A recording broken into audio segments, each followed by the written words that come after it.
Welcome back to the Metropole Grid. My name is Andre. Thanks so much for tuning in. It is May 25th, 2023. 52523, the numbers, what do they mean? Hopefully you're doing well. Pretty stoked. It's been a very exciting day, or exciting week. We have a CO, mind you, this Saturday. If you're going to come out, we'd love to have you. It's this Saturday at La Bis. I don't know what I'm playing. It'll be fun. How's everyone doing? Excellent. How's it going? Zardoz, happy Thursday. Happy Thursday to you as well. Hey, Chris Swag. Hey, all. How you doing? Hey, neither one. I get it's like kind of, this is going to be slightly embarrassing because we're going to call attention to you. But on Twitch, it kind of gives me a box around somebody who's their first time chatter. So I have to say hi. How's it going? Neither. Welcome to the channel. Stab Tabby Metro Stream. Let's go. Gorfax Thursday. How's it going, Gorfax? Supernat says, perfect to have on while I play Zelda, lol, which Gorfax agrees because they're doing the same thing. I think that's probably a pretty reasonable thing to do. That was kind of the sell of the Wii U, is that you could play video games and in the middle tablet of the screen, you could, you know, obviously watch a stream. So we'll see. I've chatted before on the YouTube side. That kind of makes sense. I recognize that name. I'm like, but there's no way this system is wrong, right? Yeah. Yo, Frank. Hello, Andre. See you Saturday. Glad I can see you Saturday. That's a new picture you got. I like that a lot. How you doing? Kairai, hey all, how's it going? Welcome. X-Run says going well. Good weekend. Hey, good weekend past or good weekend coming up? Why not both? Hey Spark, how you doing? Happy Thursday. All right, the deck list that was made out of spite. Yeah, this deck list is like I don't know, man. You want to crack the algorithm? You just put together whatever deck list. It doesn't matter which one. And you just put one Reprise in, and then like the crowd goes absolutely wild. It just pops off, top of the charts. You play one Reprise. Let's go. This is Terrence's deck. Terrence is great. This is from a CO that was in Toronto, I think last weekend, probably by definition. But it's just a Hoshiko list. The pluses to this Hoshiko list: we're not playing Keiko. We're not playing any of the companions. So it has to be at least somewhat more interesting. We have Mining Accident. This is a pretty hot card. It gives you bad publicity. Turns out bad publicity is, it's not turns out, but it is very good. If you want to be running consistently, why not get a free credit per run? You ever seen those stats after you play the outfit where it's like the runner has made 300 credits? No, bad publicity adds up. It's really good. Hey, Izzy, how's it going? How's your week been? Brennan, it's the grid. That gets me every time. How you doing? Your voice is the perfect thing to have running in the background while doing random things. It's like not distracting enough, but like it's calming. I'm glad I can be part of your things. Justin, how's it going? Both good weekends, but last weekend was a draft, so always a good time. I saw on the front page that you posted a couple draft cubes. I opened them up and they're like very few cards, so I don't think I understand exactly what they are. There's only like 8 operations or something in here, so I think I'm missing something. Or events, excuse me. That's cool. I mean, wasn't this deck made because someone told them it wouldn't work? I'm not sure. There's a bit of a narrative. I think, yeah, they said specifically don't put Reprise in the deck because Reprise is bad. But I think like Moomin came up with the same thing. They're like, yeah, I didn't play Reprise all day. And the time I did, it wasn't particularly anything. So like, yeah, I don't know. I think kind of, an opinion right now is that Anarchs have more influence than they literally can do whatever they want with the influence. They have everything that they really need to be functional in faction. So spend 3 influence on this. Who cares? We've barely played Reprise on this channel. I think last week we put it in our not amazing Mark deck and got really frustrated because we never played it. We played against Jinteki for the entire evening. But I think this is a good card. There's actually one Reprise deck that I'm actually really excited to try out, which we played against Arteza, who was playing this when we were doing some gameplay captured, and it didn't make it into the final video because it was just such a horrible blowout. There wasn't a lot to learn. But the idea was to play Reprise and Essa, which is something that we talked about before, but the idea is like holding these situational cards in your hand is kind of difficult to do with Essa because Essa just takes core damage, so you're going to lose your cards in hand. But the idea is that if, you know, generally when you run archives every once in a while, it converts. So it's a really simple way to like get Reprise to go off. But the idea is that because you're playing Ghost Tongue, you can get away with playing like 2 or 3 Katurga breakouts. And if this card just costs you a credit and it says make a run, if successful, add a card from your heap to your grip, that's pretty okay. Like the worst case is not bad. And then on top of it, generally you're recurring with this events, which because your Ghost Tongue deck, you get even more value from. So the idea is that you can just play 1 Reprise, maybe 2 Reprise and Essa, and then play it like multiple times throughout the same game because you keep Katurgaing it over and over again, which seems pretty fun. I want to try the deck. It actually does seem pretty decent, as much as like originally when I heard about Essa and then, Reprise, it seemed kind of nonsense, but we'll get there. Another YouTuber streamer I follow could classify you as a second monitor content. Yeah, IXWT. It's like, I appreciate it. I think one day I will hope to be a primary monitor streamer. But I know what you mean. I do the same thing too.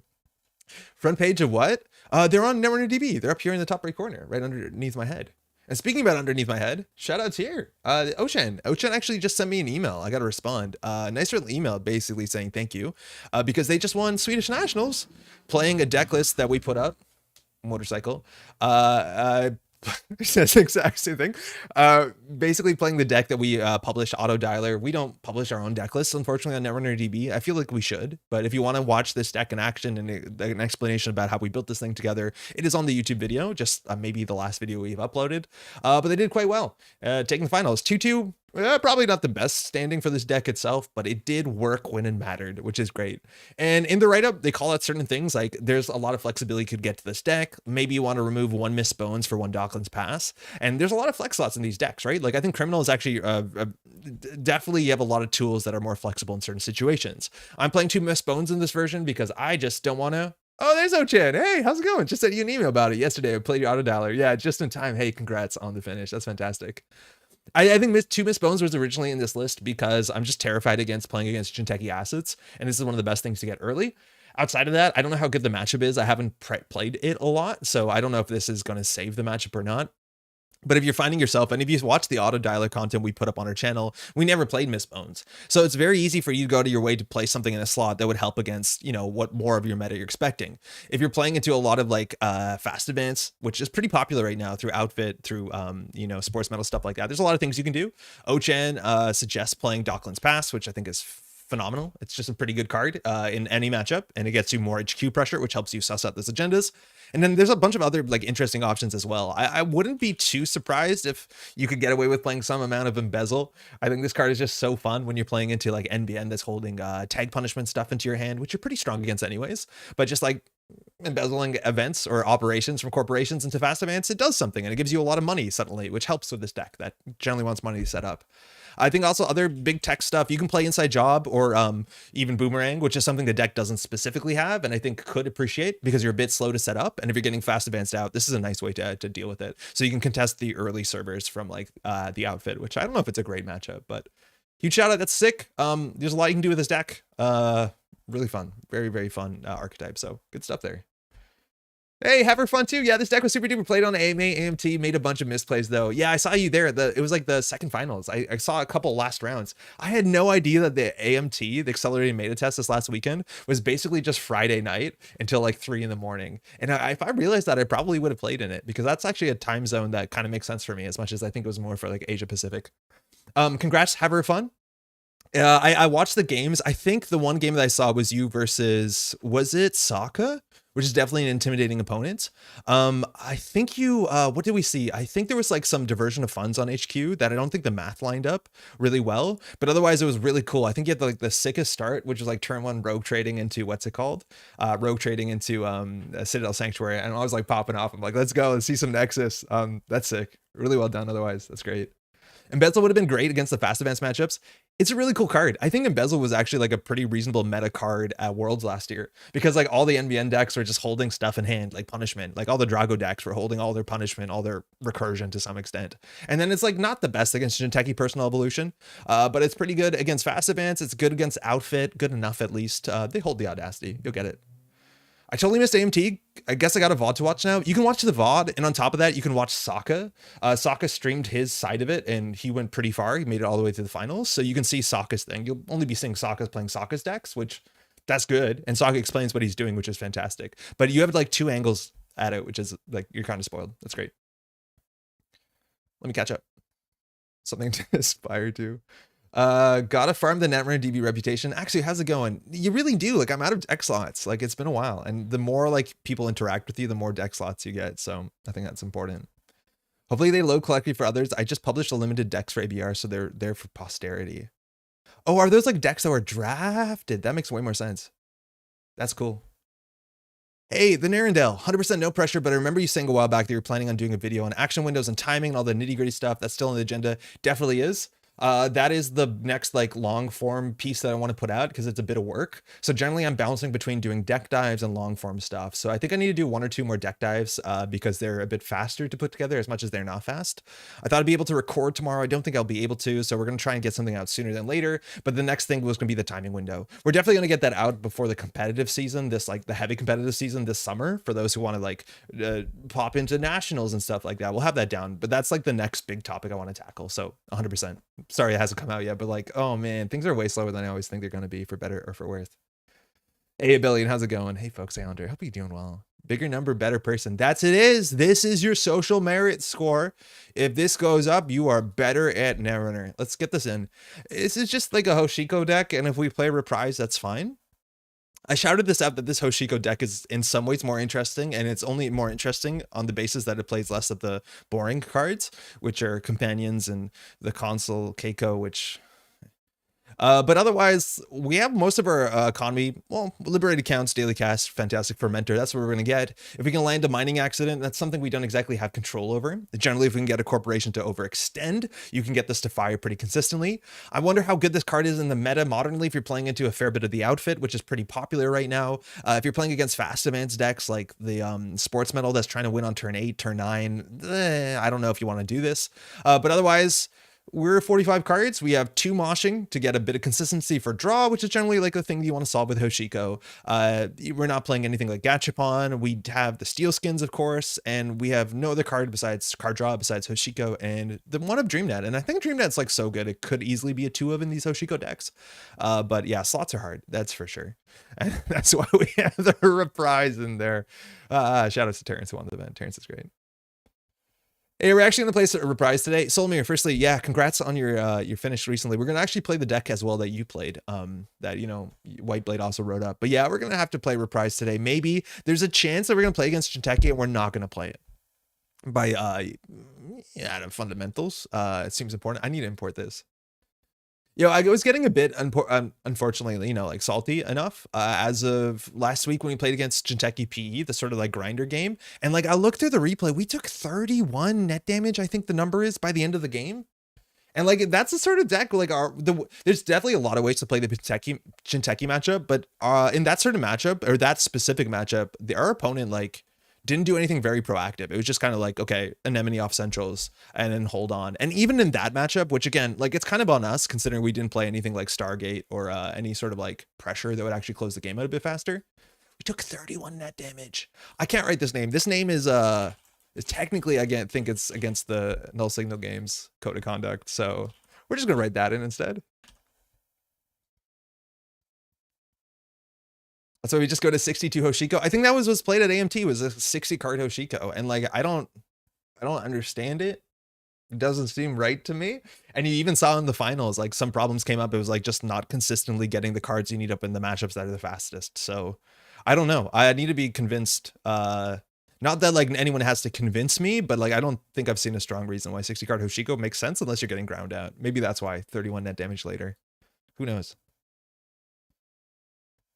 West Coast USA national announcement, shooting for September in Los Angeles. Details hopefully soon. Richard, keep us posted.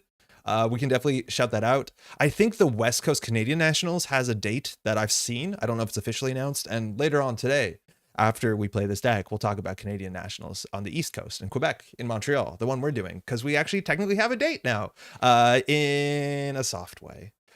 So we'll hold on.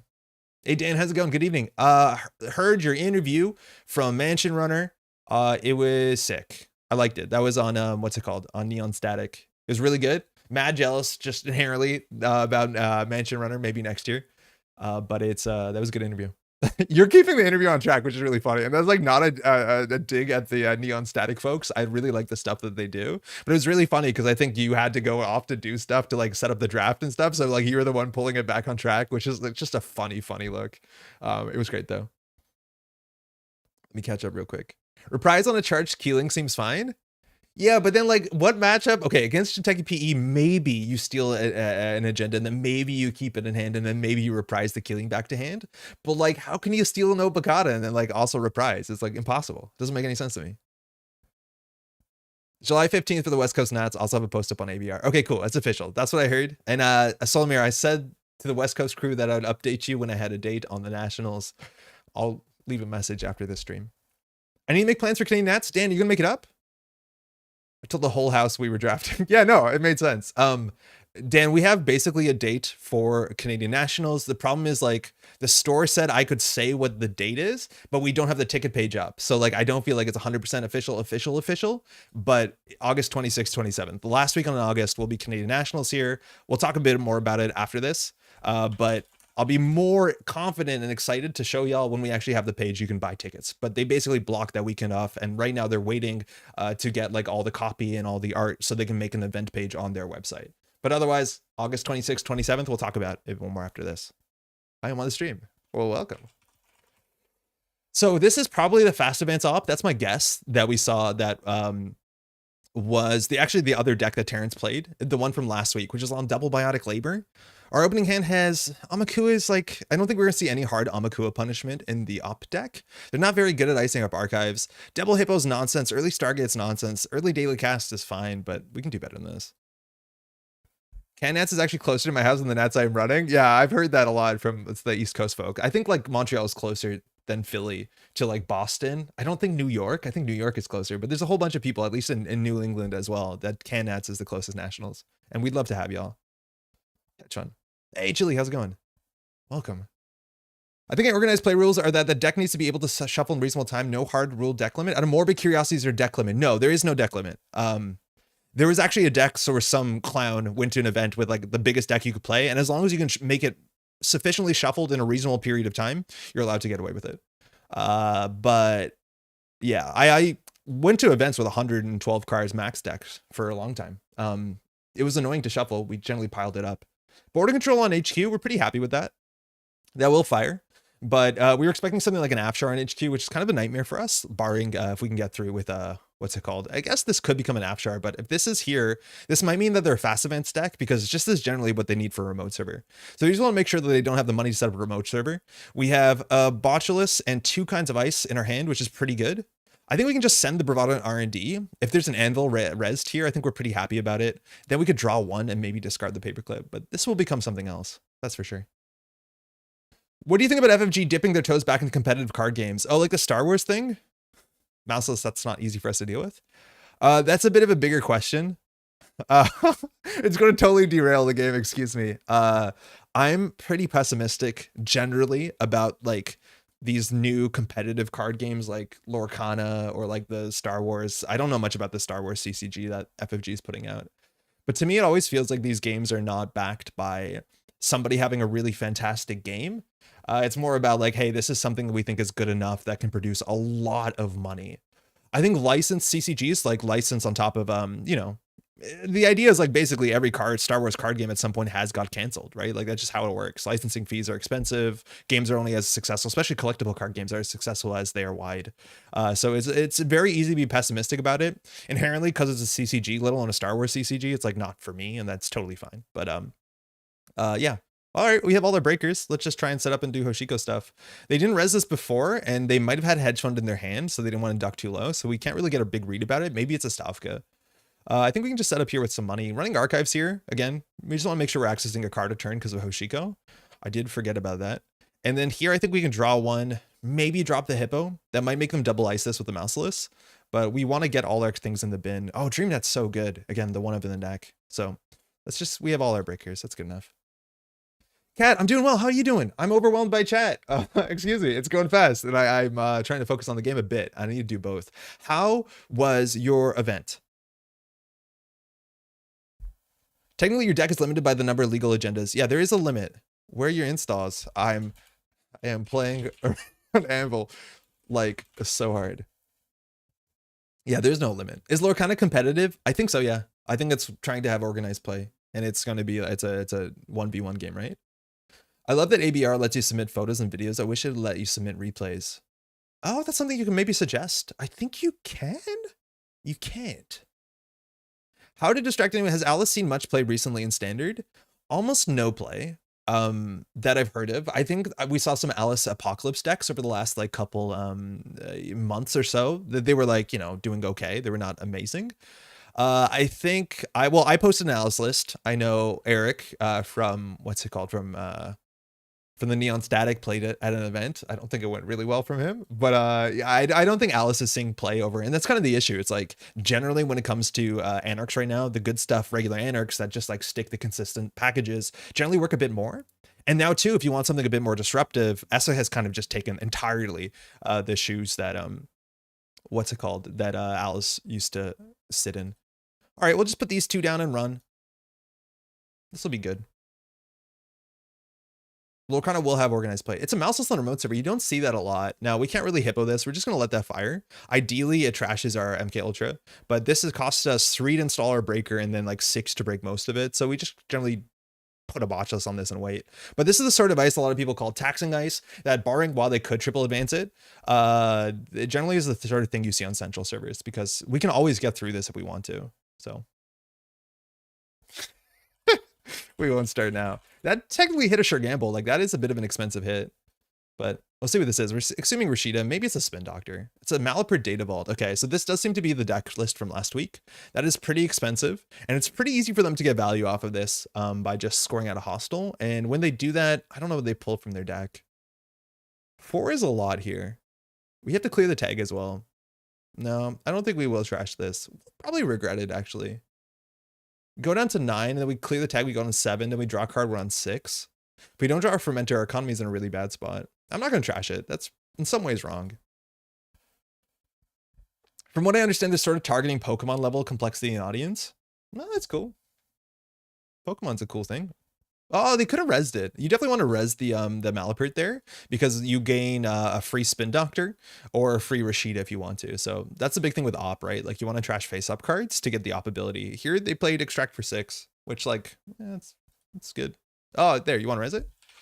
Yeah, totally. There you go. Yeah, they caught it. Alice 50 card runners have rarely made it at more competitive levels. Power guys, how's it going? That's technically actually not true. Valencia was the most competitive Anarch for a really, really long time in the game. Not that there's many 50 cards, but Val's ability was good enough to offset it. But 100% having a bigger card, bigger size deck is definitely a disadvantage for you. Liza as well, yeah. Yeah, Liza as well, for as long as Liza lasted. But yeah, I think Val is the one thing that like really is, you know, the exception that proves the rule or whatever. Let alone 60 card max, but that was a choice. All right, giving a Rashida here is pretty bad. I think we can just go ahead and dirty laundry through this. There's a chance it's a Malapert. I'd be kind of surprised. We can always just put the botchless on this to not take the tag. I think that's pretty reasonable. If this is a Malapert, we're not a Malapert, like a Managarm, then this is a different deck than I think it is. I'll add you an invite list. Oh, thanks, Dan. Appreciate it. All right. I don't think there's good communication for what it's worth from like the Quebec meta and like the people in New England. Like we're like an hour away from Vermont, and I don't know what's going on in Netrunner, Vermont, which seems like a problem. All right. I think the tag is actually maybe not as bad as losing our Maw, which is our win condition. It's a Yakov. Oh, that's cool. So we want to do this one first, if anything. So basically this one pays for free, but it's either they get 3 cards or 3 credits, or they just get 2 credits. So yeah. Okay. All right. So here we want to run HQ. They've drawn through a lot of cards with no filtering. So this, we install our paperclip for 4, break for 2. We can't really get our mining accident off. We definitely want to get it off guaranteed. I think we're just going to set up at this point and try and draw into a fermenter. We can draw once more here. That's what we want to get down. They're not doing anything too quickly, and they don't really have a scoring remote here. So next turn, we probably install Liberated, hit Liberated, maybe run HQ. And the cool thing about border control is like as soon as we pass it, we can hippo it, which denies them the ability to use ops. So they actually have to use it kind of preemptively. Max has played at bigger than 50. Hey, Cold Lava. Yeah, Max's play is huge. Okay, unadvanced. So worst case, that's an above the law. We've seen a Rashida so far, which was pulled from the deck. That might not mean that they don't have another one in hand, but that's definitely worth keeping in mind. So I think we can just put this down, and like if they score out an Atlas without a counter, so be it. And if we get this down to 4, we're happy anyways. If that's a Rashida, that's kind of bad. That's the only thing that would be bad if that's a Rashida. I think anything else we don't really mind. But here we could go and run 6 for HQ now. We'll just get our money and we'll unflip this turn. So it's like a 2 out of 2 being competitive, better stats than for 45 runners. Oh, it's another Malapert. So the hostile going to be scored on top. We're going to get a bad publicity on this. We'll see what they pull from hand too. But here we can just like drop our Maw and then just start smashing an HQ. And they have to pop this before we actually break it. Otherwise they can't use their op ability. And they'll pull a 3-coster, which is, what does Afshar even cost? Is it 3 or is it 2? It's 3, right? That's a nightmare. So here they can search the whole deck for a thing. This might be just pure fast events. They went for an extract. Okay. It's 3. Okay. So at least we'll pressure this. So I'm going to hit the Liberated, put down the Maw. We'll run HQ here. So here they have to crack it on approach, if I'm not mistaken. If they want a boarding control, they have to do it now. Otherwise, we'll probably hippo it.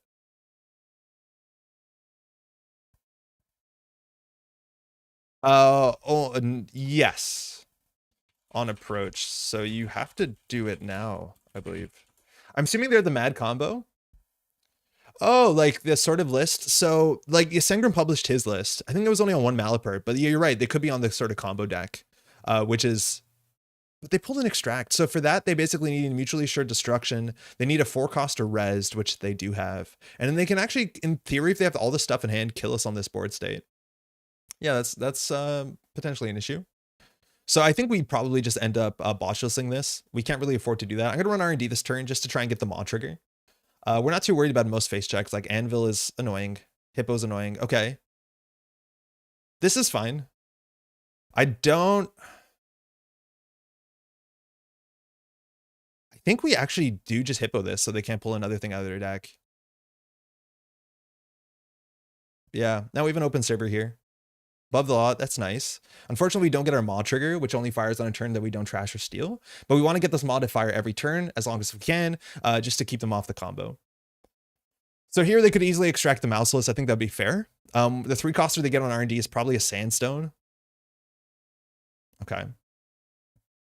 And now from this point, I think we just put the botches on Afshar and run and break it, losing the 1 bad publicity. We get that back, mind you, very quickly with DreamNet. So again, this is where like, I don't know how I feel about mining accident. Maybe if we're more aggressive, they don't feel like they have a lot of economy.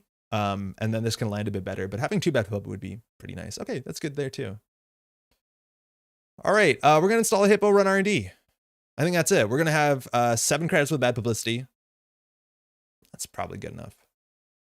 Loki trying to reschedule a family plan so I can make the last minute Montreal trip. Oh, in August? Yo, Izzy, do it if you can. It'd be sick. Yeah, it is a Sandstone. Okay. So I thought they'd be able to pull this from their deck. So this we break here for 4 credits. Yeah. It's only 3 cards with bad pub. We can always bounce off of this, which is akin to clicking for a credit. Now, is this something we really want to hippo? No, I don't really think so. because at some point this is going to be broken really trivially. So maybe we can go on archives. It's not going to get a maw. I think we're really incentivized to go in because we break this for 4 and then we get 1 back here. So we only break it for like 2 functional credits. Yeah, let's go through. Our money's not very good, but we need to get a, what's it called, down. I don't think we're going to remove this one from the game. This thing we break trivially after. But this is a maw trigger, ideally. Okay, mouseless off the top is pretty good for them. They're only at 8 credits, so the mining accident actually does do something. But I think we need our fermenter down. They might not mind purging, but I'm pretty happy if they do. I mean, like, I don't mind if they do. It might look good. All right, what can we draw into in terms of economy? We got a lot of our burst economy early. I don't think this deck has deuces. We have 1 more bravado. Oh, for this Saturday CO, that's also cool if we could make it up. Oh man, I thought you were talking about nationals. That'd be cooler too, but you have a lot of time to reschedule a family event for that one. But yeah, this weekend we have one on Saturday. That'd be sick. I think we just put down the fermenter, maybe click for a credit. I don't know what else we're doing. Again, we could install something there, but then probably get purged out. I think we'll just do that. We probably want to draw more than we want to click for a credit, but our money's not great.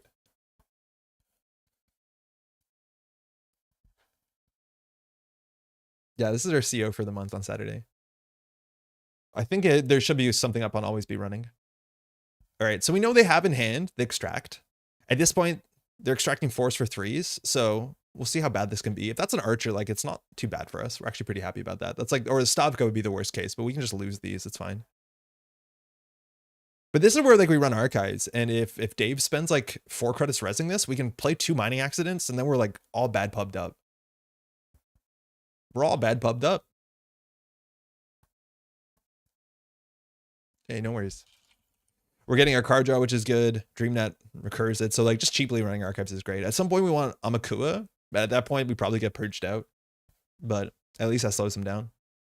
And they need to score out 3 more agendas here unless they have the Mad combo. And the Mad Boom combo, like you need Mad, you need Boom, and you need Biotic. So I think you need about 12 credits, but that's probably wrong. It's been a while since I've seen it. I've actually not pursued that combo in a really long time. I wonder with people playing less pinhole threading, whether you can just get away with the, what's it called combo? The MCA austerity policy combo, which like seems so bad when pinhole was popular, but like now it's a bit better. All right, they got rid of the mouseless there. It's only a matter of time. So now they can get a 3 coster. A second after on HQ, that's fine. We probably don't run HQ anymore. We just trying to get pressure off, but so much for the pressure we were hoping to get off of things like, what's it called? Mining accident. Let's run archives, try and force a res. We get an axis. We can't get Maw on this, which sucks. MCA doesn't have the Drago option anymore. Yeah, I know it doesn't, but like maybe it's still good enough. We'll let that fire. That's fine. Here we probably want to run server 1. Like this server is a bit of a liability. I don't know what this could be bad for us. There's a lot of things we can't break. I think mouseless would be the most annoying. Oh wow, it's all sandstones all the way down. Okay.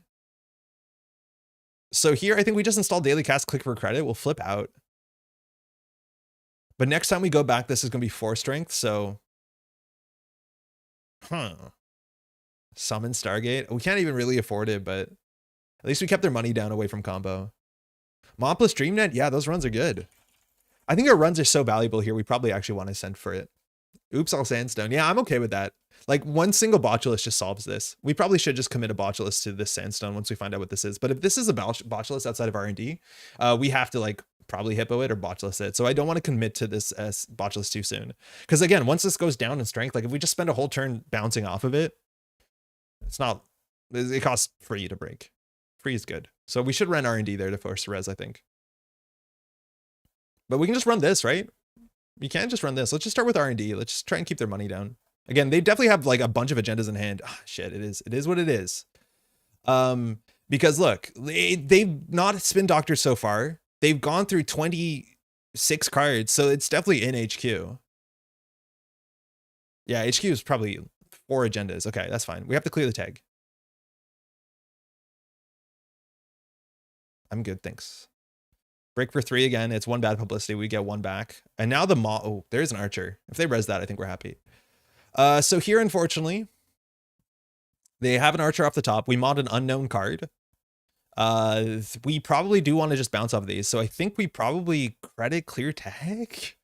Do you ever credit when you have a fermenter? That seems a bit perverse. So I think we do fermenter clear tag, install fermenter. Because I don't know how they close off from here. We access, so we're going to get two more credits and we're going to flip. And now here we can also like run archives, get that to be cheap. Second ice, they have to push on their remote server here. That might be the Archer. And I think if they trade the Archer for our Fermenter and for our Paperclip, we're totally happy with it. Because they go down to no money. Liberated though. Nah, I think we just send it. I think if they res an Archer here, we're totally fine. We could always crack the Fermenter first, actually, if we're worried about Archer. Mining accident time, yeah. If there's a res here. Maybe because we could expect this, of course. If we expected this to be the Archer, we probably should have just cracked the Fermenter first. I hope this lures them into res the Archer, but I feel like they have to res the Archer anyways, because there's no way that this is not an agenda. Yeah, so it's probably just right to take the 4 here. I kind of want to bait them to resing the Archer, because I think if they res the Archer, they largely lose the game. That's the way I see it. But like, I think they have to res the Archer anyways, otherwise we run the server too cheaply and fire a maw, maybe. This is an exciting game. Hey, yeah.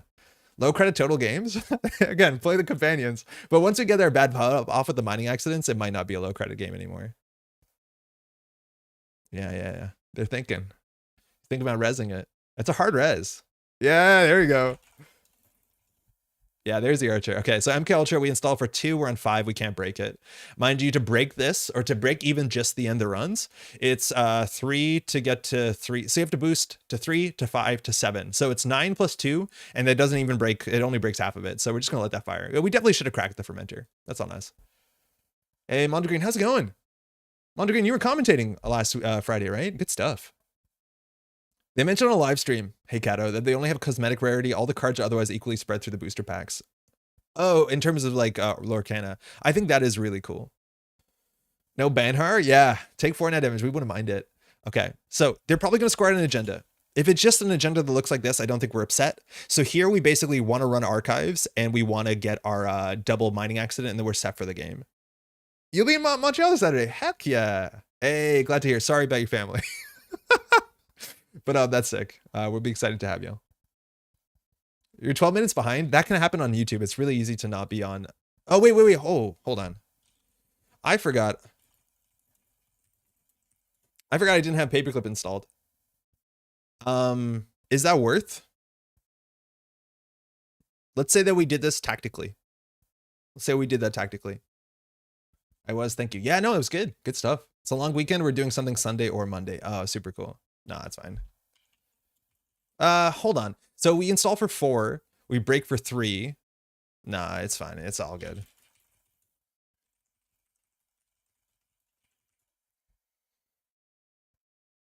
My heart is breaking for Waypoint.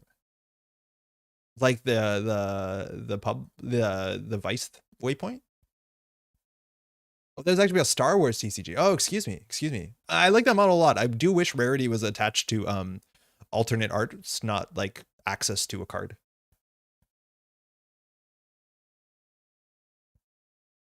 So we can do, I don't think so. So we can do 1 deep data mining. Does this sound amazing? No. There's an Azief in here. Oberth. Okay, so this seems like more like a fast events list. This is probably the list from 2 weeks ago. So here, do we do a mining accident to get another bad publicity? There's a chance this is a hostile already. But the problem is if we play this, like we're never going to financially recover. I guess we're just moshing our hand. Yeah, whatever. We'll play this because it's in the deck. Imagine now we reprise an Archer. Imagine we reprise an Archer. Thanks, it's a huge bummer. Yeah, Waypoint and Vice, I think, filed for bankruptcy just recently, which is a bummer. Waypoint did some really good coverage, even really good coverage of Netrunner. Hate the part about traditional TCG spending 80 for a mad budget deck sucks. Yeah, it's not great. Looks like a Spin Doctor, looks like an agenda. We now run through this for free. I think we moshing, kind of like the turtle.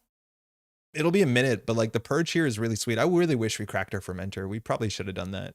So I think here we just have to like moshing our hand. So we'll get rid of these 3. We could get a second mining accident. It seems a bit rich. That hand got worse somehow. Well, archives is a click and a credit.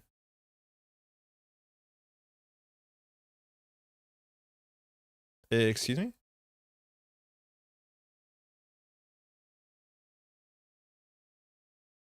No. Emergency shutdown would be as good. Oh, no, returning this hand is so much ruder. Okay, so I don't know what this could be. I don't think we lose on this board state. They have nothing to Oberth. It could be a standoff. I think we just get this down and hit it. At some point, we're going to have to like start worrying about this mouseless. I think we just put a Rashida is good for them, but at this point, they're just fishing for a spin doctor. It's just a bummer how expensive it is to get through these Afshars. Eventually, we can do it with the Amakua, but I don't feel like we have a lot of money here. Hey, Tina, I've allowed myself to fall to hype on too many CCGs. It happens too easily. Yeah, for sure. There's probably more unsuccessful CCGs than non-unsuccessful CCGs, but like, I don't know. I think like one of the cool things about CCGs is that you're able to enjoy them if you play like limited and stuff like that. But like, yeah, I don't know. Again, I'm just like, this is so pessimistic, and call me out on my shit if it makes sense. But I'm like, the fact that these marketing pitches always start with the, you know, the value of the cards, the collectability of the cards, and that seems to be a more important thing over like how fun the game is or how interesting the game is, always gets me. Okay, I don't know what the upgrade is. Maybe it's a virus, which will upset our plans. We're at 2 bad publicity. That is a regolith, which is really, really good. I think here we just want to continue to set up. We could consider getting down our turtle here. We could do turtle, liberated, dirty laundry archives. That seems fine. We'll get really weak to what's it called soon enough. There's no spin doctor. Like maybe we just hit Stargate, but then Stargate we don't access. And I don't think we can fire through this too many times. I think we have to hippo this down. So we just need to like accrue money. Especially IP-driven CCGs. Yeah, Tom Evans, exactly. I think that's the worst part of it, is like, we know this is going to sell because it has Mickey Mouse on it. I'm like, oh, okay. All right, let's do this. Order here, probably not optimal. But, yeah. 100% of this, that turned me off to Fab hard. The gameplay is pretty solid, but the financial aspect is always front and center. It's not too cynical if you're spot on. Fab is a great game. It's like, play limited. It's affordable. But yeah, otherwise it's expensive. There is a virus in there. Okay, well, we found it just at the moment we wanted to. All right, we have a pinhole. In theory, if we did that turn earlier, we could pinhole the regolith, but it's good to know where that thing is because that thing is pretty rude. So here we basically want to get enough money that we can mouseless this. I purged the sandstones. That I forgot about that. That's cool. It's probably discarded with intention. But like, how are they going to score out? We need to just go HQ. I don't know what we're doing here. The problem, like the beauty of the Afshars is that on HQ, you can't break all the subroutines. Ah, shit. We lost our window there because now we can't deal with mouseless at all. We are getting locked out of an Ob Fast Advance deck. Would you imagine that? All right, let's just get into HQ. They haven't fired a spin doctor yet, so we're going to steal an agenda. And if we don't, the Maw is going to hit an agenda guaranteed. Do we care about them having 6 fewer or more credits? No. Let's go. I'm too poor to play Fab. You and me both. When I worked full time, I could get it sort of, but now I can't. Just get an Axis. All right, we're going to lose 2. Again, these cost 3 a pop for a 3-cost dice. What is this, Eli? I always describe MTG as being 2 games, the actual gameplay and the secondary collectability market. And there's a lot of people that only play in one of those games. And that's at least two audiences have a game. Yeah. Ah! That's bad. 7 strength Stavka, trashing the Malapert. So we're gonna lose our last turtle. This is a disaster. Just play Radlands. Yo, Jacobus, how's it going? Grizzly, we didn't talk since you were on the Synchron's video, but Radlands is really good. Radlands is good, and Radlands is $20. Radlands is so cool. It's such a nice like little product. All right, so how much is this to break? We install our MK Ultra for 2. It's 7 strength, so it's going to be 9. So it's 11 credits to deal with the Stavka once. If we let it fire, what are we trading? We're trading our ability to be able to break these for a reasonable amount of credits. And we does only sort of trade the Axis on HQ. I don't think we're going to pay that much money to deal with this once. I think we just give up. Let's go. So good. Yeah, Redlands is really good. And again, like I have the Kickstarter like fancy version, but you can just buy a normal version off a shelf $20, and that's the whole game, and it's kind of beautiful. We have a Snare Bears Radlands tourney coming up. Yo, are you recording it? Hey, Skipon, how's it going? So we have to do this, but the Axis is gonna be worth it. We're getting all this money back. There's a chance we could afford it. I forgot that we have all this bravado money. Yeah, Radlands is really fun. My partner's not big into Radlands, well, so I don't play it that often. Oh man, Doomtown. Y'all heard of Doomtown? All right, we're on game point. We could basically mad dash HQ and probably win the game. So this costs us 5, this costs us 5, this costs us nothing. Oh, this costs us 8. But at this point in the game, we can just mad dash HQ, we'll probably win. You need to learn to play Radlands? Oh man, it's super easy. It's super easy. It's no Netrunner though. It's definitely no Netrunner. Doomtown, actually, I do think is one of the only card games that's as interesting as Netrunner. Radlands is just like a really fun game.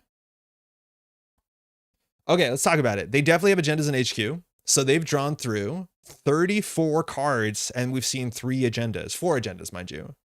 You're expecting there to be about 3 more in HQ.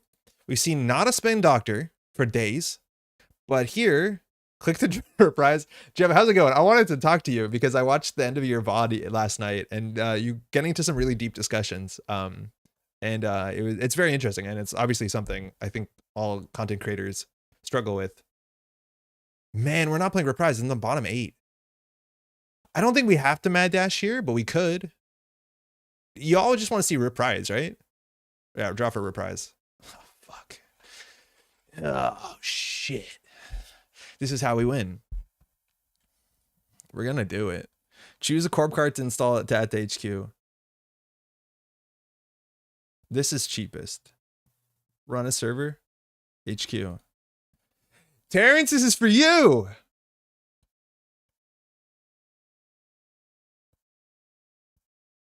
This is for Moomin.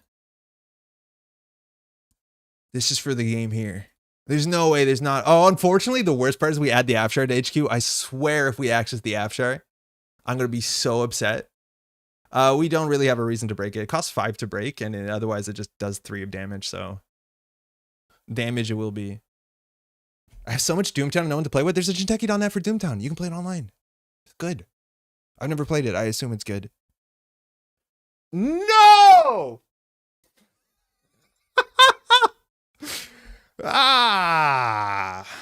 Right. So excited for like half a second. Damn it. Okay, their hand is full of agendas. It just turns out it's standoffs. The monkey's paw curls when we asked for an agenda. Are they scoring a spin doctor? I still think they mill out before they win. Like, obviously the play there was unfortunately reprise the archer, but we decided to reprise an Afshar like an absolute hero. So no big deal. Mad Dash would have won. No, it wouldn't have won the game. Mad Dash actually doesn't matter there.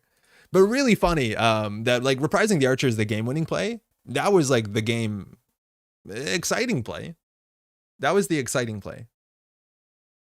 Okay, how do we win? How do we win? They have so much work to do in so little time. So I think we have to just force the shuffle and then just like stay tight. Or reprise the R&D ice to Hippo the Mouse. There were so many better plays, but all of those plays didn't directly win us the game on that click. But like if we reprise this, like they don't have a scoring server. And I don't think they can score out all the agendas from hand because we've seen the Oberth. They have no Oberth. What else does the deck have? I think it has like a, oh, this we need to run because I'm pretty sure this is the calibration testing. I forgot this deck is on Cali testing as opposed to Bass, right? That was like the big thing. The thing about the deck. So let's just do this. Now we have to watch out about Stavkas and then install credit. Like the game's gonna be long enough for this to be good. We didn't make a successful run. Stepping away for a bit. Yeah. We'll be here. The Doomtown online lobbies are pretty empty, unfortunately. Alvin, yeah, that's probably the case. So I think it's not so much you idle in lobby. I think it's more so that you need to go into the Doomtown Discord and do like LFG. The audience is probably only big enough, or join. They have like regular asynchronous tournaments. I think that's the way that you probably have to do it. But yeah, it's unfortunate you can't just like. What did they shuffle back? Mouse and hedge fund. Huh. True, but I don't have the time to play enough Netrunner, let alone Doomtown. Yeah. That's not going to be easy.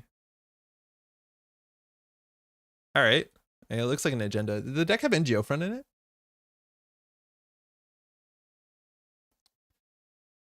it? Click for Credit Town. So it's in our benefit to run archives. So we run archives. We have 2 bad publicity. Yeah, we run archives. It's about the same as anything else. What if they whip out an arc lockdown right now? I know the deck list and it doesn't have one. Oh, I keep forgetting we don't have paperclip. Well, we have to get a paperclip. So that's a paperclip for 2 credits. That's fine. Now we're playing around Arc Lockdown, am I right? So then we can just go archives. So now we break for free. I don't think we do. Because this cheap run, it's only as good as we have deck. I did forget about that wrinkle. Now that's going to be Alice with a counter. So like they're on a clock. We have to get actual runs here. I think the Conspiracy Breakers are the only things holding Obtrix from being a punishingly powerful deck in the meta. It's good right now, but without the Conspiracy Breakers, it gets amazing. David, I think you said something before and I missed it. Maybe I didn't. But why do you... I don't know. Does it change that much? Like, a Shaper can just have SMC. They can pull the breakers at the same speed. But you're right. It does, like, inherently deal with Stavka. Like, program destruction as a whole, yeah. And that's a Wayland thing for sure. So, yeah, to some way. But those are going to rotate really soon, so who knows?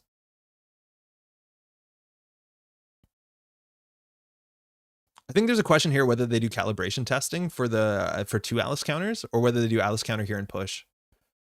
We probably overextended again. I think we just need to take cards and credits. You can make the Halfrun deck work in standard, maybe. I think you definitely would be able to make the Halfrun deck if there was no bin breakers.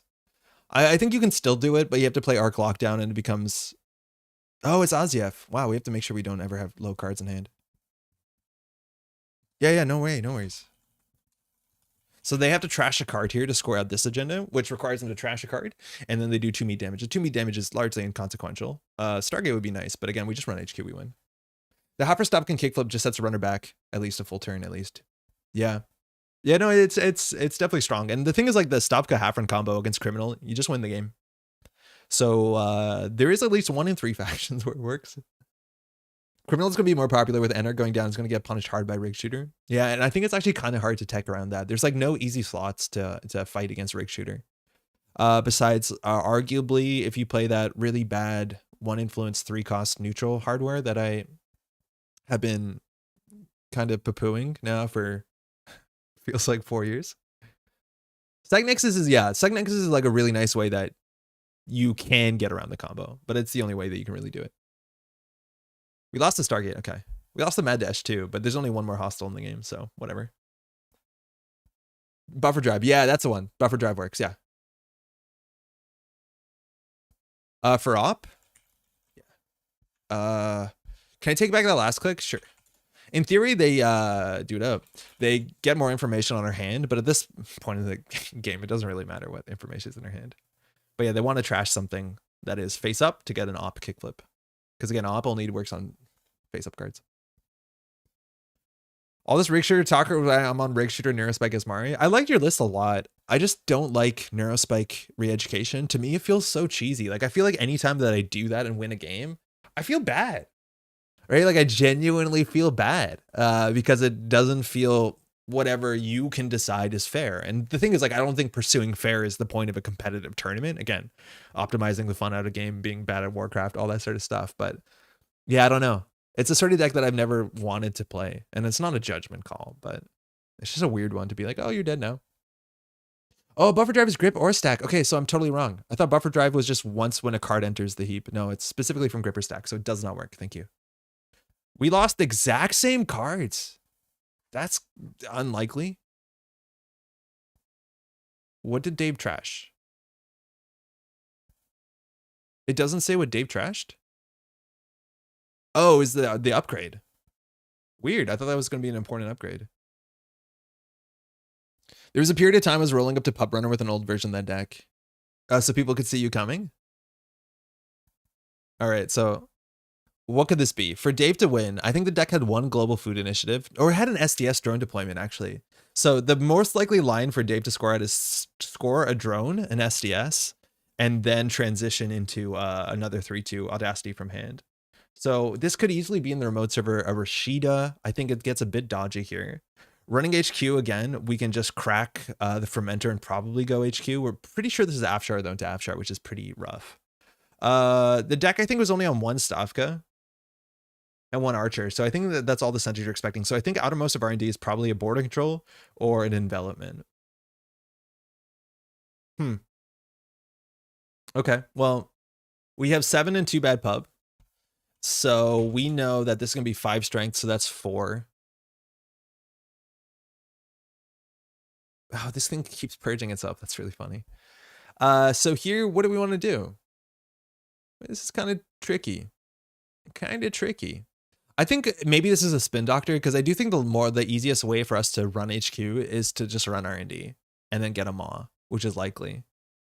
So here we could actually probably do nothing and that wouldn't be too bad. Like maybe it's a calibration testing and then that puts Dave on 4 points and then install advanced events, the SDS, we lose in 2 turns. And if that's the case, just getting enough money would be a problem. We know where one border control got shuffled back in, but we've seen 2 other border controls. No, it was a mouseless that got shuffled back in. A mouseless and so no, we actually don't know. One of these this is probably the after. One of these might be the border control. Border control here is the worst case. I think we just click 4. I don't know if there's economy. Is there economy in our deck that we want to draw into? Yeah, there's one sure gamble in 4 cards. Yeah, hold on. Let's not mash. Oh, hold on. Let's draw once. Oh, shit. Okay. Draw once. I think the game might be too short for daily cast. Now we'll just click for credit. Okay, I think I do that right. Another answer, I have 2 different cards that break Stavka. It's not like Boomerang is bad, but I have to call in advance. It's a bit awkward.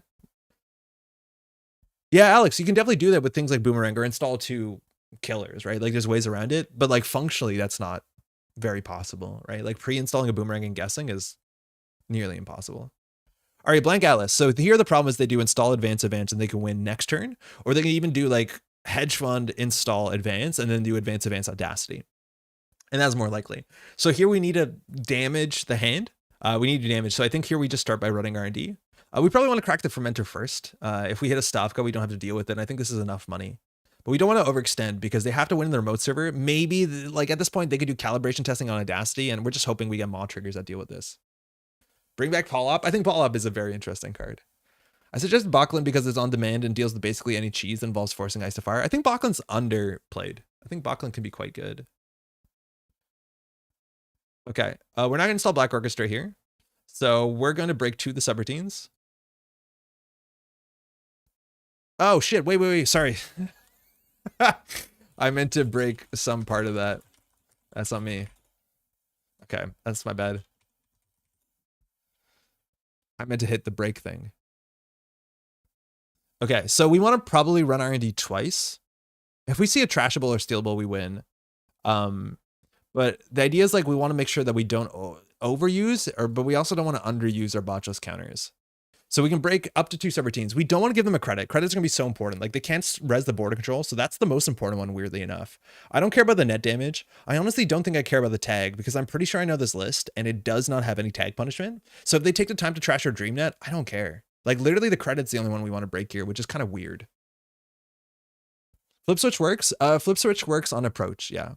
But again, those are like not cards everyone's excited to put in their deck, but yeah, they work. So it's more so can you play a good deck that also plays those cards, which would be an as deck, more than I'd be excited to put flip switch into a deck that doesn't. So we can cheaply run back. So we will trash this. If we don't trash it, we get Maw, but I think it's more important we trash this and go back. Again, I think there's agendas there, so we just want to do as much damage as possible. Again, we could be on 2 tags we could lose, but again, I'm pretty confident this is a deck list that we're familiar with, so we can just go ahead and flow tags. As weird as it is to break the credit one and nothing else. We also want to make sure we always have 3 cards in hand though, so we don't like die to fast events, or at least 2 cards, AZF fast events. So if we don't steal or trash, Biotic Labor, okay, good to know they have that. That's why we don't give them credit. So now we Maw a card. So running Archives in theory checks it. It undoes this. We likely win on Archives here. Again, how many agendas are we expecting in the deck? So this one doesn't count. 2, 4, 5, 6, 7, 8, 9. So they're on 10, 11, 12 on a 3-pointer. 13, 14, 15, 16, 17, 18, 19. So there's still a lot of agendas. I think checking Archives here is very reasonable. I don't think we care about the purge too much. Yeah, we'll just do it. Is Reg 419 on Citadel? Not often, but I think more people are playing it because it is a relevant card. Wow, this hippo's burning a hole in our pocket. Nothing. But we've learned something. We trashed the Kali testing and 2 audacities. So their deck only has the Biotic Labeler as the last fast advance piece. So now we just want to make sure we're able to run server 1 and then we don't die to fast advance. Way to turn Maw 1 more than check. If they have the last spin doctor, they're in a good spot. Hedge fund, install. If they advance now, we can lose. Shit, we can lose here. Because they can do biotic, advance, advance, advance, advance for exactly 8 credits. So here we need to check the remote server. So what we're going to do is we're going to do sure gamble, and I think we're just going to check the remote server. Any advanceable card will win us the game. If they res a border control, as long as we break it, they can't win next turn. So I think that's totally fine. Yeah, I think that's totally fine. If this fails, we can always run R&D, maybe get an access there, maybe get a mom run archive. So I think we're okay here, as much as this game is way closer than I think we're comfortable with. Biotic AA is 7? Yeah. No, it's 8. Because they biotic and then they have 4 clicks. They have to do biotic AAAA, right? Yeah. The third, the fourth unexpected A. But you got me for a second there. I was like, oh yeah, you're right. Wait a second. It seems so even, 4 plus 4. But yeah, if that's the SDS, it's the 153 they have in their list. This is the weird matchup where, like, we talked about last week, like, should they have Global Food Initiative in the deck or could they have SDS? And we were pretty on board with Global Food. This is one of the weird things where it doesn't matter because we're already on 5 points. But if we steal that early, it's such a difference in the game. For Bogdan to work against a combo, you would need 7 counters on it. Yeah. I don't know. Does Bachlan say printed? Does Bachlan say printed strength or no?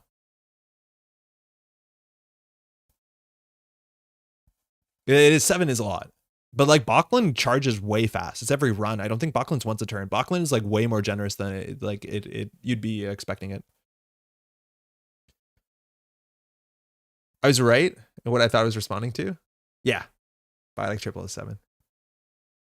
It doesn't say printed. Okay, so you do have to actually have 7 counters on Bachlan. That is not easy. Yeah, flip switch would probably just be better. Or just install another, like maybe playing another Begalter is just better. It depends how much value you're getting from flip switch.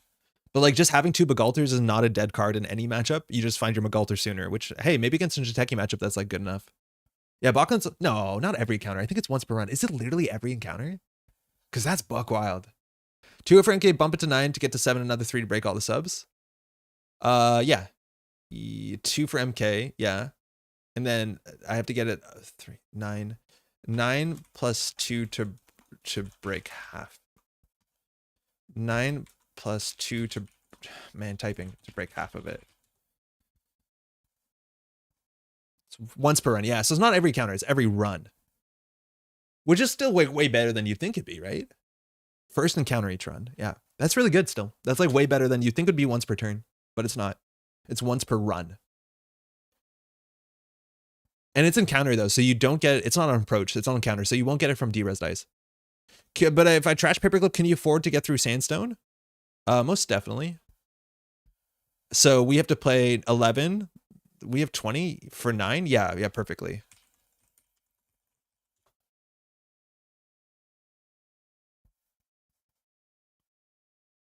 So if we spend 11 on this, we go down to 9. Installing our Paperclip is 4. Breaking this is 5. Yeah, we have exactly credits. Yeah, 18 to get through clean.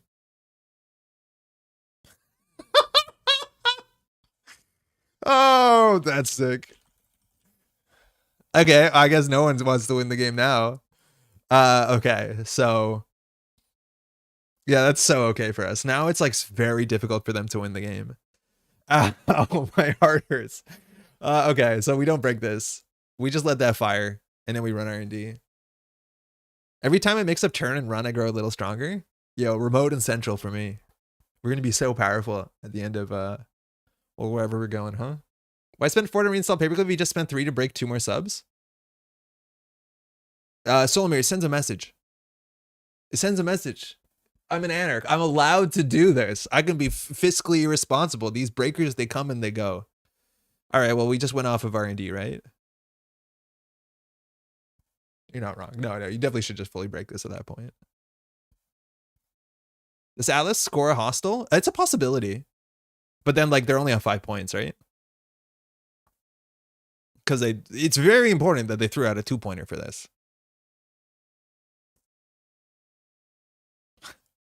No breakers. I don't even want to hippo this. Man, imagine we reprised. Oh, that's the quad question mark. Yeah, so true. Do I res the last hedge? You don't.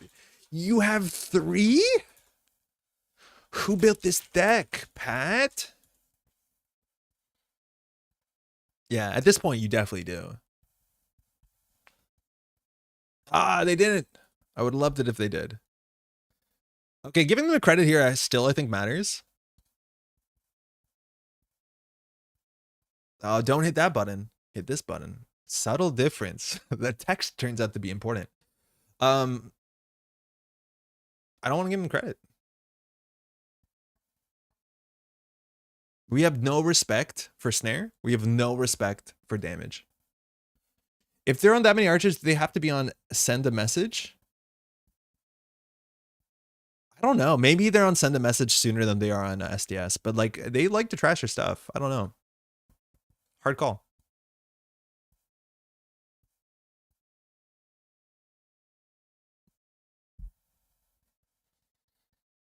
Well, we know where the last spin doctor is now. So if Maw fires here, we're in no rush. We're eventually going to run out of cards. Massless eventually is a problem. I think here, we just click for credit. Hoshiko, huge liability. Feels finally like an Anarch. All right. Now what? We probably should have gone back. The problem is like if we check archives, we purge, and now we know like mathematically the agendas have to be a mess. Right? 1, 2, 3. Okay, 2, 4, 6, 7, 8, 9, 10. Assuming that's a 5-3. Triple credit? Yeah, they have to biotic to square this out. This has to be the 5-3. Hoshiko, stop. We have no more deck. So we basically just need Maw to fire once. So we'll run R&D.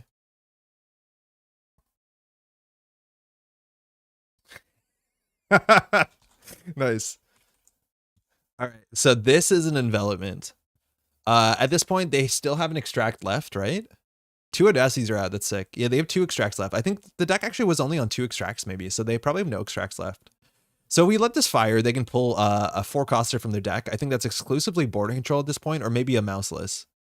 We've seen 2 border controls are probably on 3. So we probably are going to break all of this. Generally, you do it anyways with paperclip because it costs you no different. And then we'll just go ahead and hippo it just so we can use that. Our money's not great. Oh no, it does cost 1 more. So true. Okay. Oh. Don't pay for no reason. Do we just bounce the setup for the single Stargate? It'll take us a win. We don't have Stargate anymore. We're gone. We're Stargated out.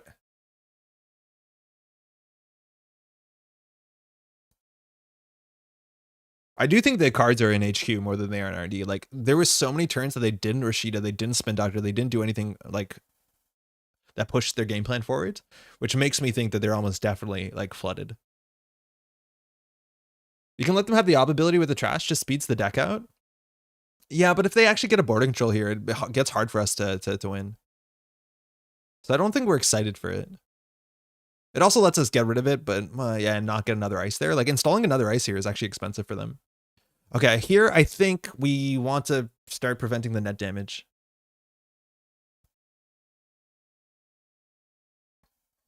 We only have 3 more cards.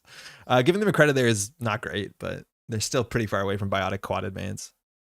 And we need our money. Getting cheaper every day. Yeah. I'll still take over? Yes. Great. That is the worst case scenario by a mile. We have to go back. Maw can't win the game. Yes. I don't know what that is. Obviously, the prompts are getting a bit goofy. Yes. All right. That's fine. This now is free, right? If only we had a mad dash to stand off, but that we can't. We reprised it. You can't have your cake and eat it too. Rashida, you can have that. So here, of course, we could run archives. We could go back and trash Rashida, but no, we're running out of cards. And we don't want to just die to Azia fast advance. Right? Like as soon as they have 7 credits and we have 1 card in hand, we lose. Because they do Biotic ZF. Wow. Okay. So that's, if that's the Rashida, that's buck wild, right? Like that's really difficult. So here we run R&D, run archives, win. This has gone on for a while. Is there any way we lose here? Is the deck on triple audacity? No. Even then we don't lose.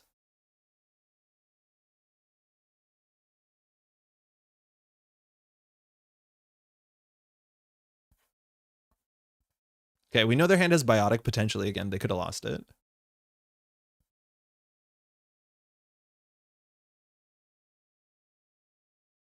We know Rashida Biotic. Mouseless coming up. Okay. Yo, Neon Static. It is the deck list of the week. We've been going the distance. We reprised a really, really good turn. Just game-winning turn. Unfortunately, it was almost the best turn ever. Okay, if we run archives, it costs us whatever. We probably win, right? Yeah, Singer, we're still in this game. We got a hostile and then we got a good game. Okay, we have it. We're not still in this game. We're out. We're free. What else did we get? We got the Biotic. Okay, so that's really hard for them. They were flooded. They were definitely flooded. A good game. Flood. Long but fun one. Were you flooded?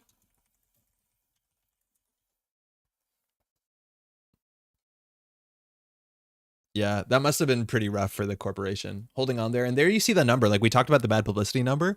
We did not feel economy rich, but that 190 credits that we gained includes every run that we gained. The bad publicity adds to that. So the idea there, we ran archives, we gained 2 credits making that run. So not only do you get a ridiculous number, but you get ridiculously clickless credits numbers. I feel like that number should probably not be included here. It probably should be a separate number because that is not it's an interesting number, but it's like obviously not representative.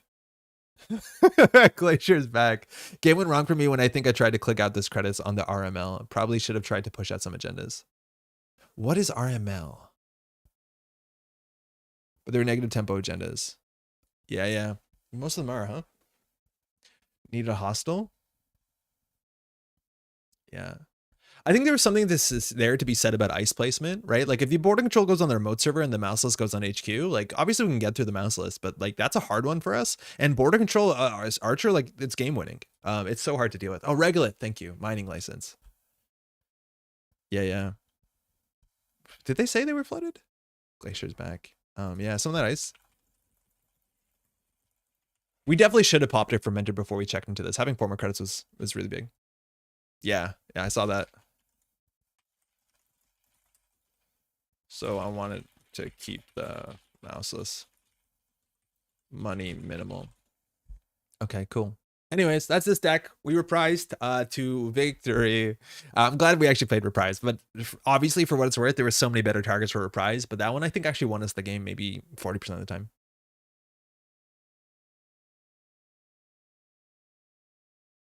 Nice.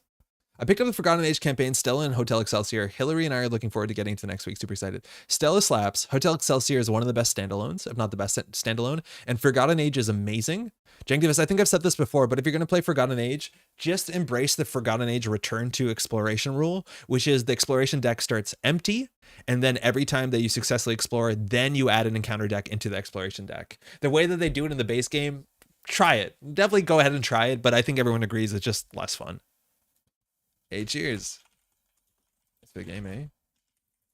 Yeah, it's a fair bit more better because you don't just get dogpiled early and then the game gets harder because it's actually the opposite. Is like later on in the game when the exploration deck is only locations, you can explore safely into the jungle, which feels weird. Feels really weird. Excelsior is the best standalone I played. I love it. It's like so replayable. It is basically like Mansions of Madness, but then they made that a good game, which is like really cool. Skip City of Archives? What the heck take is that? City of Archives is like the best scenario probably in the whole game. City Archives is so cool. And if anyone spoils it for Jankdivis, I'm going to be so upset. But like legitimately the best one. I understand why some people hate it, but I think it's so good. Really hated the snakes? Yeah. No in chat. The City Archives is so good. What do you want? It's great. It's really good. Okay, let's do some news real quick. Firstly, I think we only have one big part of news, but let me tell you, it's a big part of news. Everyone hypes up Excelsior. It's really good. It's really good. And I think the person who designed it is now one of the lead designers on the game. So people are excited for that too. 2023 National Championship. Oh, my foot is really asleep.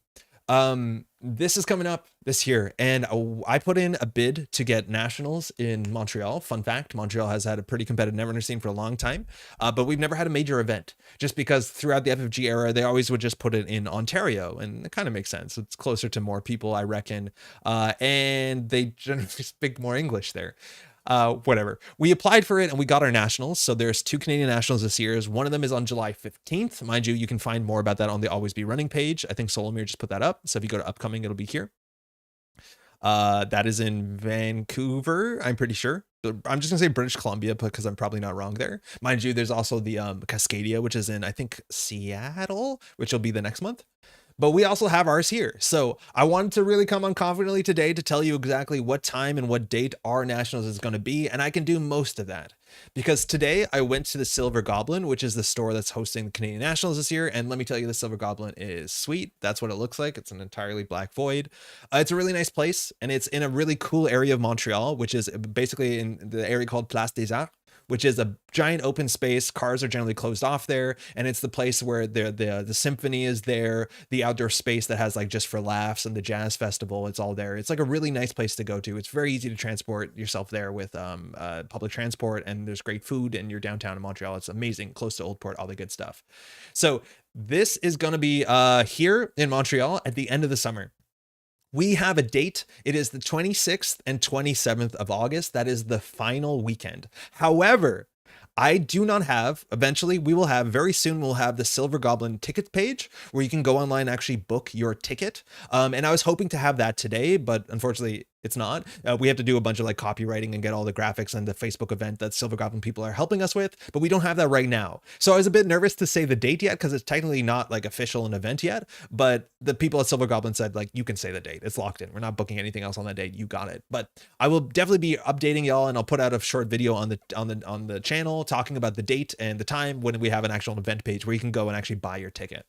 In terms of registration, this space holds legally up to like, I think 120, but like it's very uncomfortable. So we're limited right now at, I think it's about 92 to 96 players. I forget what the exact count is. So once the ticket page comes out, if we get 92 to 96 players, I'd be absolutely incredibly stoked. It's really difficult to kind of judge how many people are going to show up. The space, mind you, is fantastic. This is my favorite store is for organized play in Montreal. It's super nice. It's a huge space. You have these beautiful windows. The building used to be like an old kind of artisan's warehouse factory. So you have these like large roofs, and it's very Montreal. But if it does come to it and you go to the Silver Goblin website and tickets are sold out, let us know. Contact me and say like, hey, I'm trying to get involved, but somehow it's already sold out. Again, I don't know if that's going to be the case, but if that's the case, we can look to get additional space and see what we can do about it. So for now, there will be a cap. So if you are interested in getting a ticket, definitely do get a ticket. And based off of size expectancy, we can change it on the fly in the next couple months. So we can see if we want to do something else. We'll kill for spaces like this in Vancouver. It's a really gorgeous space. It's huge. In terms of accessibility, this is on the second floor, but it's elevator accessible. These tables are actually specifically designed also to be suitable for anybody who has like a mobility chair or a wheelchair or any sort of scooter stuff. This place is very clean. It's a phenomenal place, and there's really good food in the area. So I'll give you a date. You have the date. I'll give you an event page when we have the event page.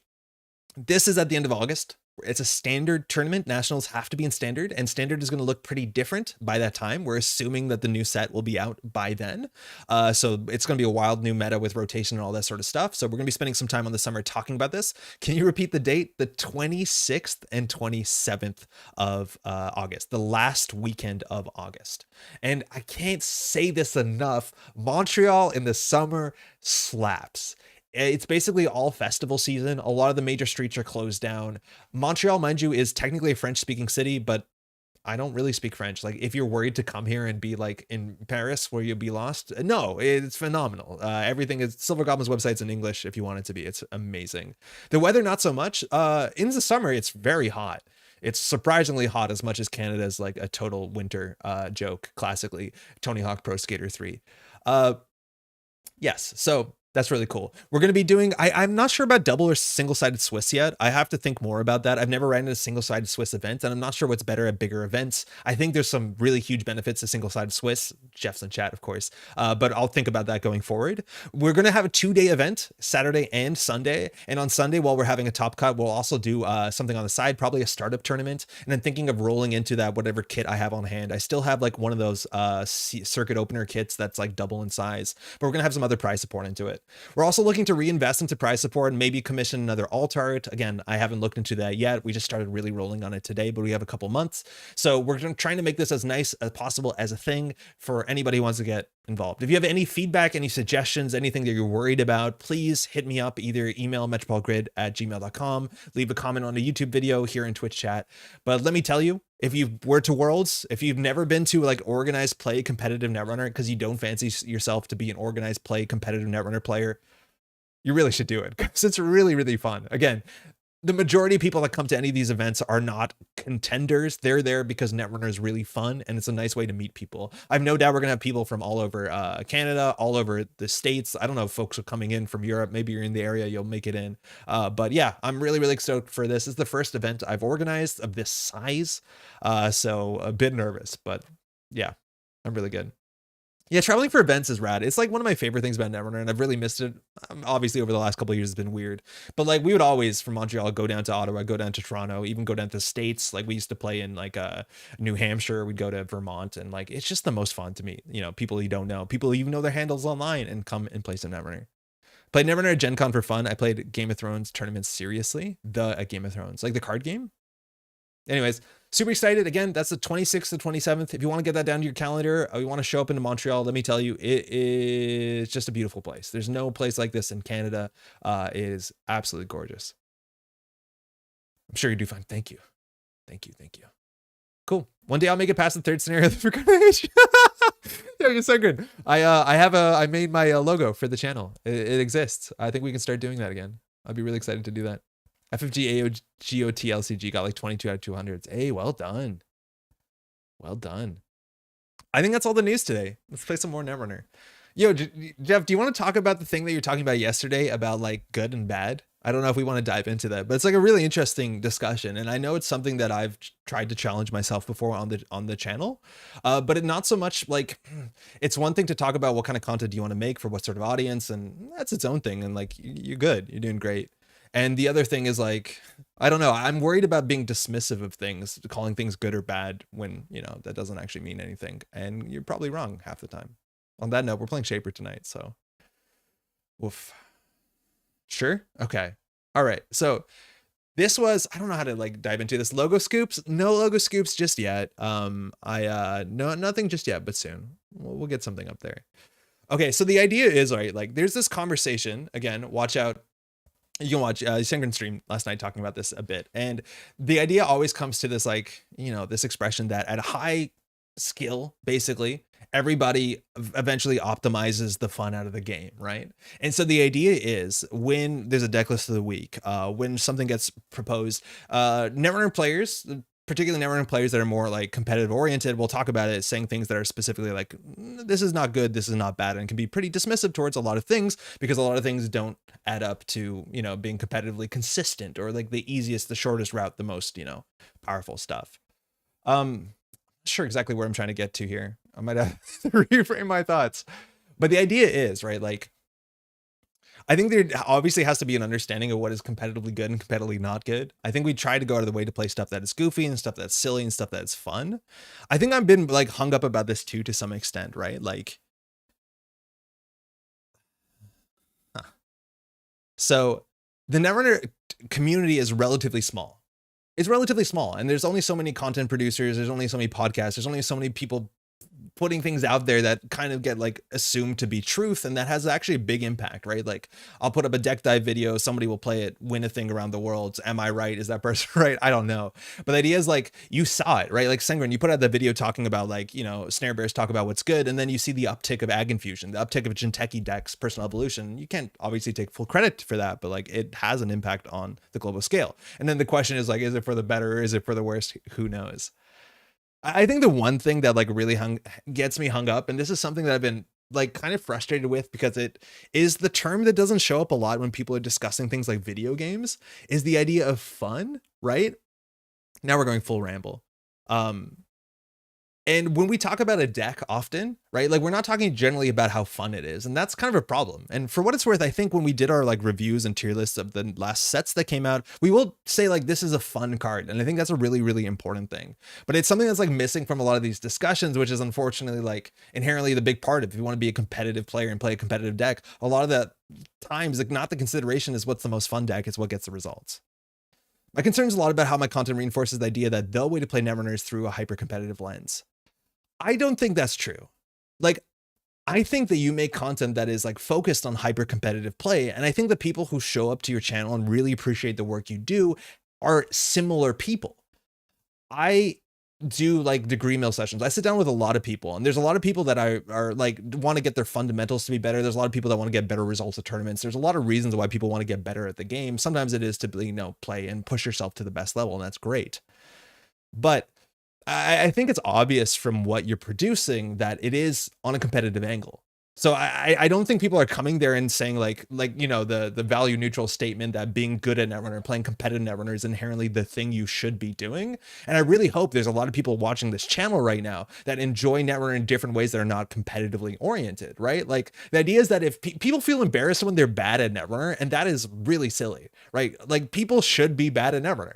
It's a really difficult game. It's a really complicated game. Deck building is hard. Playing the game is hard. And like, having that sort of value associated with how good you are at Netrunner is something that I don't think exists too big in this community. I think this community is kind of, there's other games that I think it's a bit stronger, that connection, but like, I really hope that that isn't surprising to people.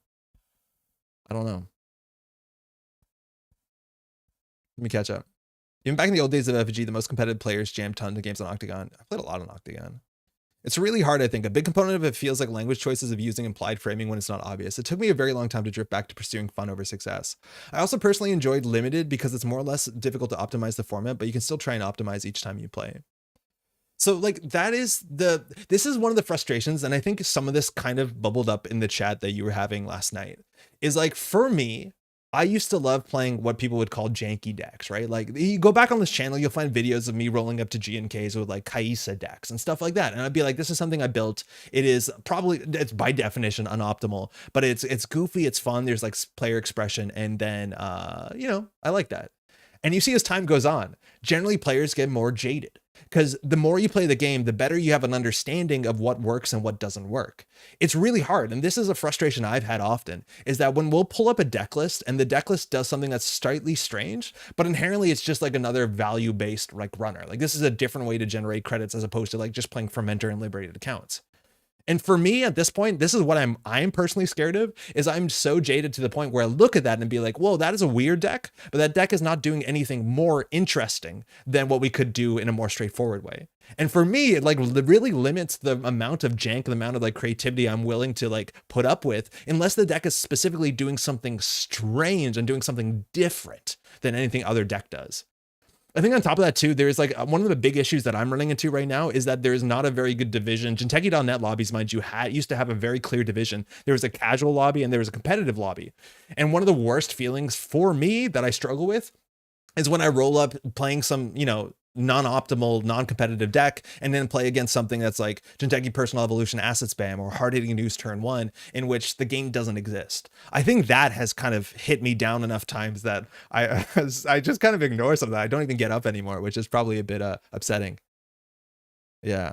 Hey, Astro Channel, how's it going? Six Strat Andre, getting everyone watching stream to play tier 2 decks for fun, then crush them at Canadian now. Netrunner is the only game where I really enjoy losing. Tom, that's like a really big deal too. And I think Netrunner is a game that feels like people want to win inherently. Like if you play 10 games and lose 10 games, like, yeah, that has an impact on you, which is a strange thing inherently, right? Like, but I do think Netrunner is still fun when you're losing, as long as you feel like you have a say in the game. And that's the sort of frustration I have, where it's like Hard Hitting News Turn 1. Oh, I don't have a say in the game, right? Some people I know like jank a lot. Hey, Dojin. I miss the competitive lobby. I really do. And I think it's actually very healthy for the game, because I knew if I was preparing for events, I would play a more competitive deck. And not only would I, somebody would be playing their casual, like, whatever shaper nonsense into it, I'd be also playing it up against opponent with the same mind frame. So I understand that I'm actually getting proper like testing in. It's perfectly normal and totally shameless to be a bad at things, especially Netrunner. Netrunner's way up there. Is a very unique game. Most of the card games don't translate to Netrunner. Hey Igor, I got from work and turned on my TV, saw you live and watching and having fun. Even that has more than 2 months that I haven't played the game, and even when I was playing, I didn't play tournament. It's really cool to hear, yeah. But that's also like, we do have fun on this channel. I hope it's obvious. I'll get upset sometimes, but yeah. Nobody was using the competitive lobby outside of competition.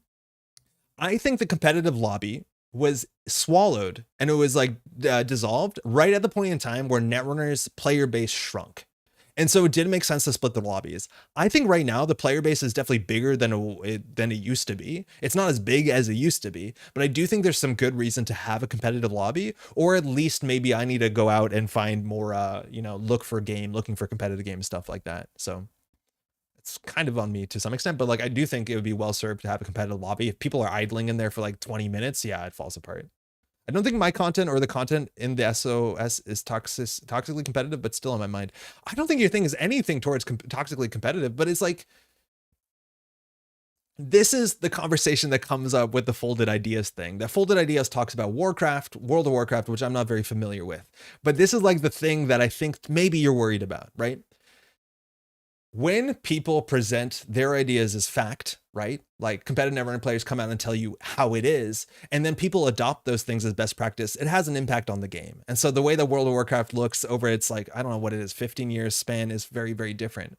I think where this bothered me is like games like League of Legends, games like Overwatch, where the way that competitive people played at the top level in terms of like structure, in terms of like the 5 roles you have or who plays in what lane, the fact that you only have 2 tanks, all that sort of stuff became forced and became nature to casual play.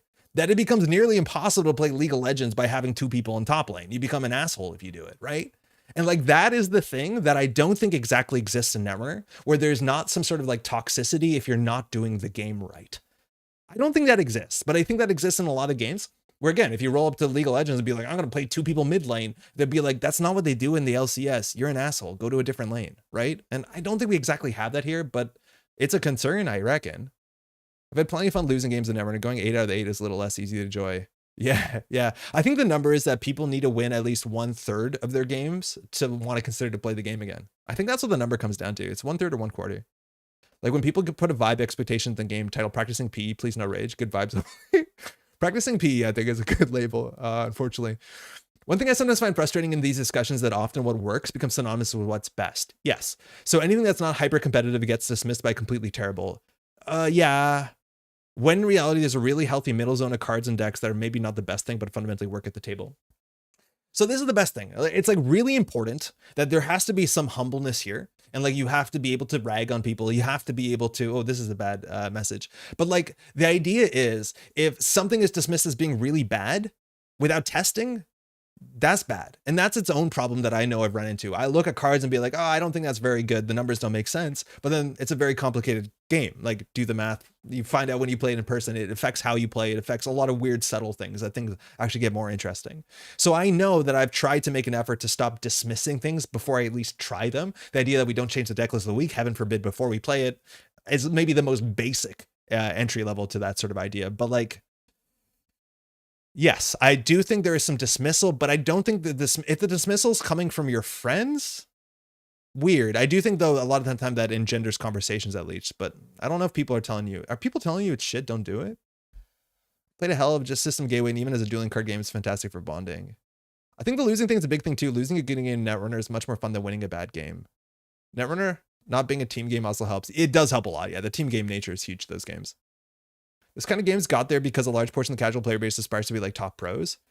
Yeah, but like, man, I would give anything to go, maybe this is just to be young again, but to play League of Legends where like, I didn't know what a jungler was. And we were just like, here's 3 people mid lane. I don't care. Like, this stuff is fun. I don't know, man. Yeah, no, the team mechanic though is huge in all of those games.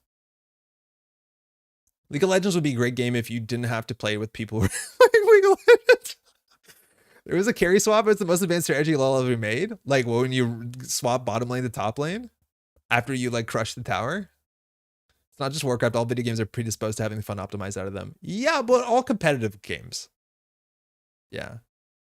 Practicing Dirtle Grinder, good vibes only. It's a weird situation because the Dota streamers I watch tend to intentionally play off meta stuff because that's what they find fun. It's not only that's what they play fun, but like that's also a big thing when it comes to content creators. They generally want to play the weird stuff because to some extent they're bored. Like you can get bored just playing the same like good stuff Hoshiko list. Not that you should.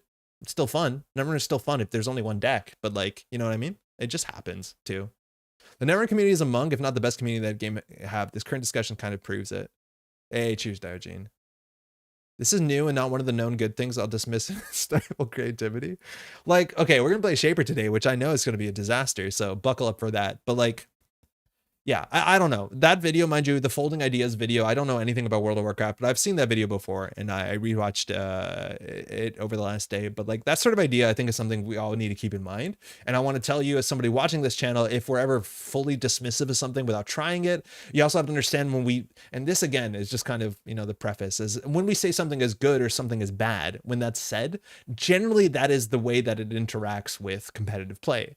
There are unsalvageable cards in Netrunner, with or without support. Some of them can be saved, but like generally Netrunner does, at least at top tables, come down to a game of like economies of click compression, of like there's some really unsexy basic things behind there that a lot of cards just kind of fail that bar, and that's unfortunate. But again, not all Netrunners playing at top tables. I want to make sure if we're playing something goofy, we're not playing against top table decks all the time. That gets different. It gets difficult.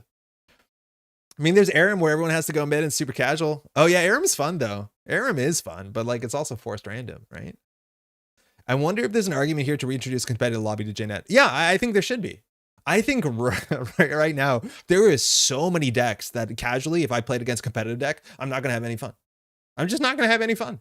That I would really like to be, and I don't know, maybe you don't need a lobby, maybe you just need to label your lobby yourself. Maybe we don't need like this segmented lobby system, but like, I think it would be for the best, because I think a lot of the upset that people get is the mismanagement of expectations, and like having one lobby system, you're going to mismanage expectations. I wouldn't say more often than not, but of course it's going to happen. It's definitely difficult to make videos about the same deck over and over. It's also difficult to, like, to some extent too, is like playing a really bad deck. Like I've logged on online to be like, I'm going to spend an afternoon recording deck dives, and I build a deck that's like obviously not optimal, maybe tier 2.5. And then I just have a whole terrible afternoon where we have nothing salvageable because we're playing against something that like has a 95% win rate for many reasons. What is Andre folding nets arc? I want to see you measure the curvature of the earth. So we build the 121 card max deck, and we stand from the top. Yeah, Folding Idea is great. One day Climactic Showdown will make it into a deck I build, and I'll even install it. Yeah, once you get removed from game synergy cards. Climactic removes from game, right?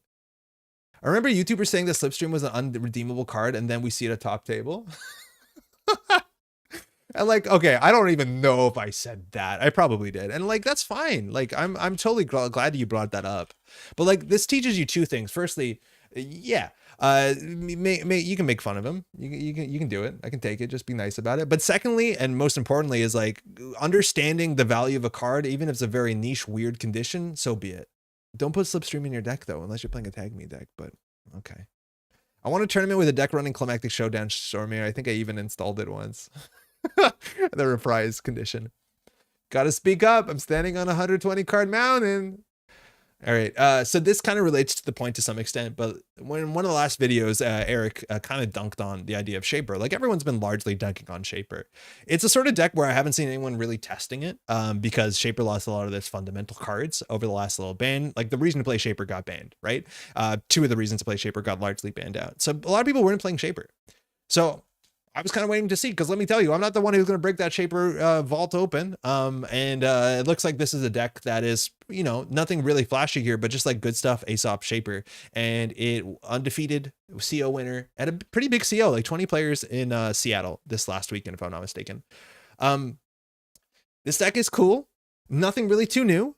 But I think a big part of this deck is that it's actually really well tuned for the meta it's playing in, because Shaper can do two things really well. Set up for an inevitable late game in which your economy engine is really good. Your breakers are really good as much as you're not fast to set it up, but you also have Clot. And I think this is just really good right now. I went on video for the last like a week saying like, yeah, no one's playing Cloud right now. Just like trickle out all your agendas. You'll be fine. And I think that's largely true.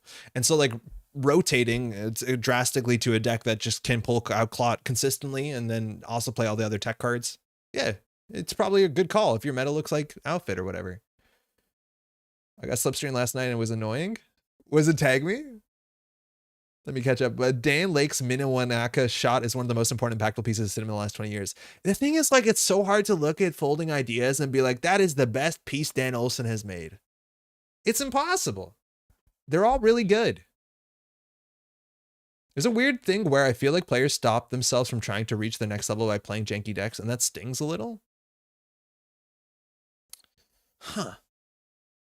I think, yes.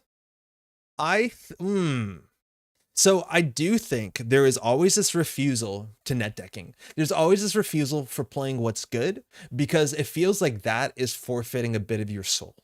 You give up too much to do that, right? Because now you're just like becoming part of the hive mind and you've plugged yourself in, and that's not good, right? Like I see that all the time. And again, for someone who spends time like sitting down with people and trying to improve Netrunner play, that there's a tension. There's a direct tension between that. And again, I talk to a lot of people who just love being like, hey, this is a cool deck that did well. How do I play it? Phenomenal way to look at the game too.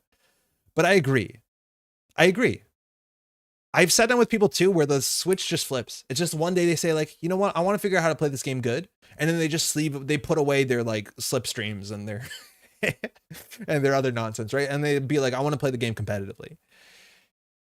And like, I don't even know what to recommend anymore because like technically on paper, to me, it sounds like if you can play this game at the highest level, if you can understand this game so well, and you see this in some players, you see this in some very notable players who understand the game so well that they start to be able to do ridiculous deck building things. And like suddenly like the constellations align and they can see like 3 years in the future, right? Like sometimes that happens. But then sometimes it becomes like me, where again, I started becoming a bit of a jaded person where then like, you really want me to play algo trading? I feel like I'm just going to play a fermenter. Thank you. And then like the card pool closes. Like that is the ugly fact, right? This is the sort of like optimizing the fun out of Warcraft is that the longer you play the game and the better you get, the card pool shrinks. The functional card pool in the game closes out on you. There is nothing more beautiful than when you buy someone's Netrunner collection and you're like, I have 800 unique cards to play with. And then 3 years later, you're like, I have 100 cards to play with. And you didn't sell your cards, right? That's a hard thing to do. And like some people deal with it better than others. But like for me, I struggle. Even for someone who's supposedly making content that's meant to be like fresh. But I love playing new card games, right? Like I've been really getting into Marvel Champions. And like I understand the card pool is way smaller than it looks. And that's a solo game. People don't like the feeling of playing good decks and losing, so they by bringing bad decks. I don't honestly know what it is. You think that people don't want to like, you think, ooh, that's an interesting angle. Like people don't want to bring the good decks because if they lose, then they'd be like, oh, it's on me. I don't think that's the case. I haven't seen that a lot. I do think I've seen this shield though, the opposite, where they bring bad decks so if they lose, they don't feel bad. But I'm not sure if they brought good decks and bad, they'd feel bad. That's another weird thing too, is like when you roll up with like your ID list, here's my like Order of Soul or whatever it's called, the NBN blank ID, and you win a game. I just feel like you feel like a dick. I don't get it. The World Tree will have a bunch of tournament wins before they banned it. Sort of, but not really. It was a deck that was really hard to pilot so that in competitive play, when you were timed, it was awful. But there's a very good understanding that the deck was largely unbeatable unless the corpse game plan was incredibly quickly or was like Drago based. But given like a long enough period of time and a long enough skill with that deck, yeah, it seemed kind of hard to deal with. It was a great meta call. The deck I brought was knowingly pure shape or disrespect. This one, yeah, this seemed like a good meta call. I'm into it. All his videos are good, but that one shot is transcendental, kind of spiritual. Getting to see a bit behind the curtain. Jank is life, jank is love. Spark Sign, it didn't, but because it had a terrible R plus Drago matchup, so it didn't quite make it through. Yeah. Kudos to ABR Adam, Apex Players of the World 2022. This is why Limited is so appealing. I think there's an issue too, and like this discussion has come up with Limited too, is like Limited also gets, your brain gets poisoned in the exact same way. And I think to some extent there is a structure issue with Netrunner. And again, cribbing all of you Sangren's talking points here, is that to me, when I play something like draft, I'm a value drafter. That's it. Like I just value draft. I look at all the cool Netrunner cards you show me, and I just pick the ones that are like best on curve, and that is a winning strategy. And I wish that there's a lot of things you can do in Netrunner, again, like making lanes more obvious that what you're playing against, what they're trying to do, but like maybe worrying about influence, maybe making the draft pool very interesting. But I actually think that sort of like kind of brain rot is worse in limited. Because you show me 9 cards and be like, well, I can build a deck that runs stealth from 3 different factions. I'll be like, yeah, I'll take Bravado. Oh, is that a Caddy Jones? Yeah, I'll take Caddy Jones. Oh, I'll take Fermenter, right? Like that's... It's not great. I don't know. Cube is the way Wake. How's it going? I don't know. There's some problems with that too. I'm going to coach you on this speech when I come first at Worlds with my Virtuoso deck. Shout out to the haters. I'm not a hater. I explain why it doesn't work for me, but whatever. Do you think it would be cool to have a draft mode where you randomly given 3 of a random card and you have to build around it? I feel like there's a lot of variance in that, right? Like you'd be given 3 slipstreams, huh? Maybe, I don't know. I do think, I don't want to get too far into this because we'll never play Shaper, unfortunately. But I do think there is and I've heard discussions, I know Yusengren's working on stuff like this, but I do think one of the issues I have with draft, and draft is phenomenal. If you haven't played sealed or limited format, draft cubes, all that sort of stuff, they're fantastic. I'm not saying don't do it. They're phenomenal. I'll do it anytime it's offered. But it's generally value drafting works. And then it's also really hard to tell what your opponent does. And I think one of the beauties of Netrunner is understanding what you're playing around, right? Like if you see an ID, you expect they're playing mostly cards from a certain faction, so you actually can make intelligent plays. I don't love draft where it's just like indexing turn 1, keyhole, keyhole, keyhole. It's like, how did you know that was meant to happen? It's just, again, some people like that chaos, but different people. I think there's a lot of value in playing highly competitive Netrunner. It's super fun and very rewarding, but I resist the idea that people are not trying to improve as self-sabotage. People just come to the hobby for different reasons. Yes, and a lot of people just legitimately don't care if they win very much. Exactly. That's a really big thing. It's like the idea of people are broken down into different pools. You can generally look at someone and obviously there's granularity here, but like some people just come to events to hang out and have a place of belonging and like seeing folks. Phenomenal. They're obviously just as valid as everyone else. Some people are there to push themselves to the limits, to see what they can do under pressure, to see what they can do. Obviously, some people are just there to do a combo and then go home. I scored a government takeover. They hit a false flag. I'm going home. Phenomenal. Still don't really believe I'm a good player, even though I've been playing better. Yes, Olimir, I think your results have been good. That's been my experience with draft, except for one time Eric clowned on us by realizing NEXF was going to be open. Oh, next, Ice? Yeah, I think my favorite draft, and it's on this channel, is where I drafted like 5 copies of a medical breakthrough. Like that was the time where I was like, wait, draft can be cool. But like you don't see that in a cube because this was an FFG draft sets where like there's more than 3 of a single copy of a card. This is what I want to see more of, is like seeing something like this and actually building something weird. But unfortunately, more of the time when I draft, I just value draft, right? Like stuff like this is really cool. It just doesn't happen consistently.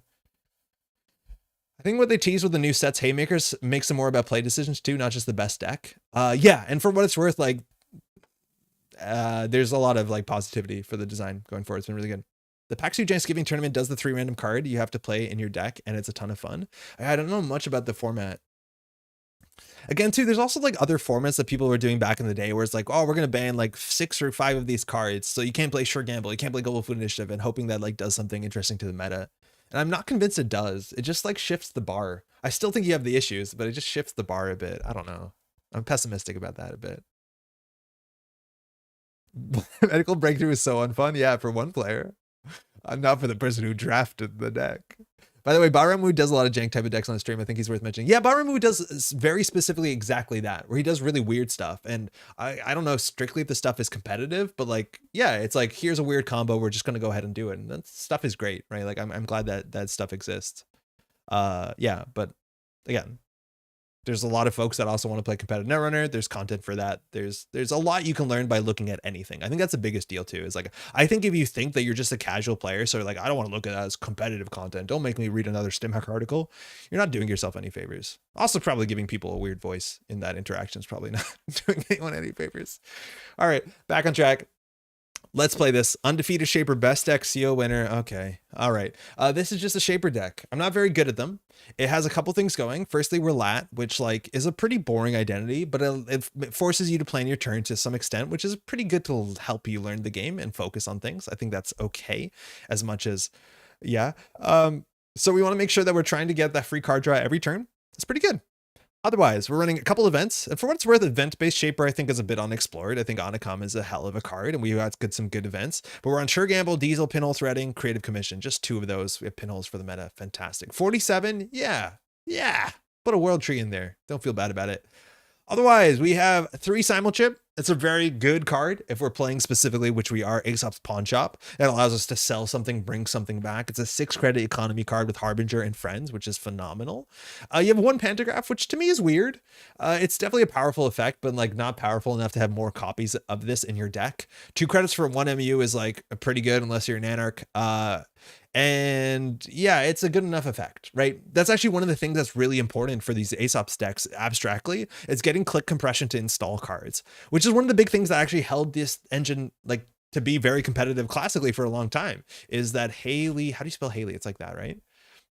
Haley was the competitive Shaper for the longest period of time in Netrunner, and Haley installs 2 cards for a single click, which means basically you have to plan your turn a bit more interestingly than a lot of the time. I think Haley's actually really fun as much as Haley's busted powerful. But the idea is that you can, you know, pawn stuff all the time. Haley, my beloved. Yeah, Haley was just kind of the best. Will you talk about Guantanamo Bay? Which one without scoring a point? I don't know what that is. That's a deck? One of my friends lamented when I beat him in Strive repeatedly that he shouldn't have to block to win. Are you talking about the Strive GIF? One thing even casual players can or should appreciate is that competitive Netrunner is a super fun spectator sport. It is, if you understand what's going on. I think a competitive Netrunner is still really, really quite fun. As much as like some metas you can get bored of just watching like Drago or whatever. Some metas are more exciting than others, but of course they are. All right, Ace Opposite Economy.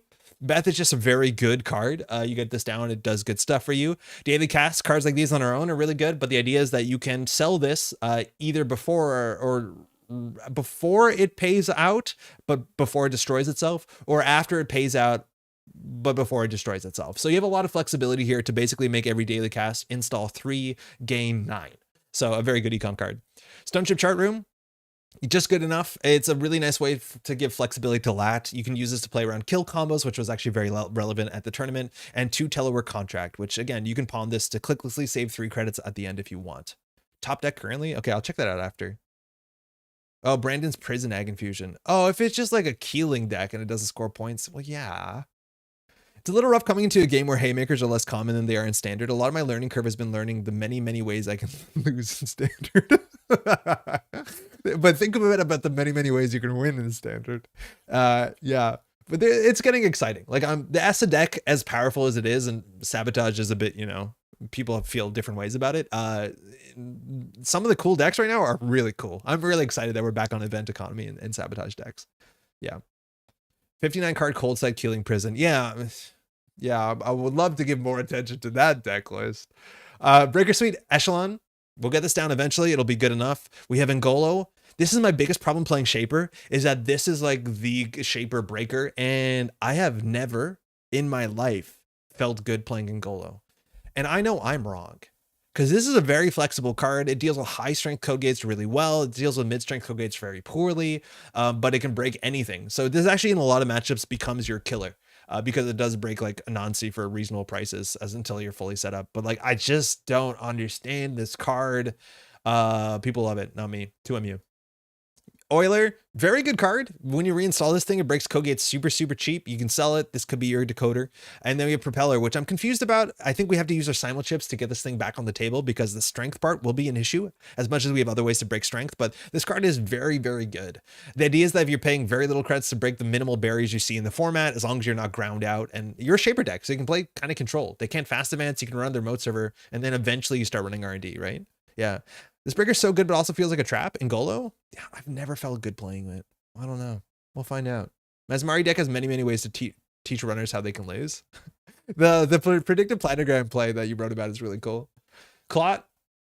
Okay, of course, you can pull this at instant speed with self-modifying code and simulchip, and if you're seeing a lot of sports metal, a lot of outfit, this thing is phenomenal.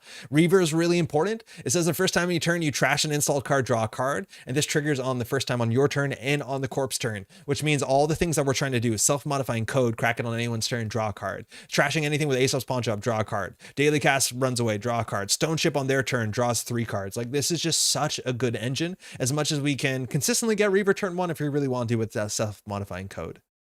Yeah, Turbine can help. Yeah, this is the one card we have to boost strength. Again, you could also consider if you really wanted to play, what is the one with the knife on it, I guess.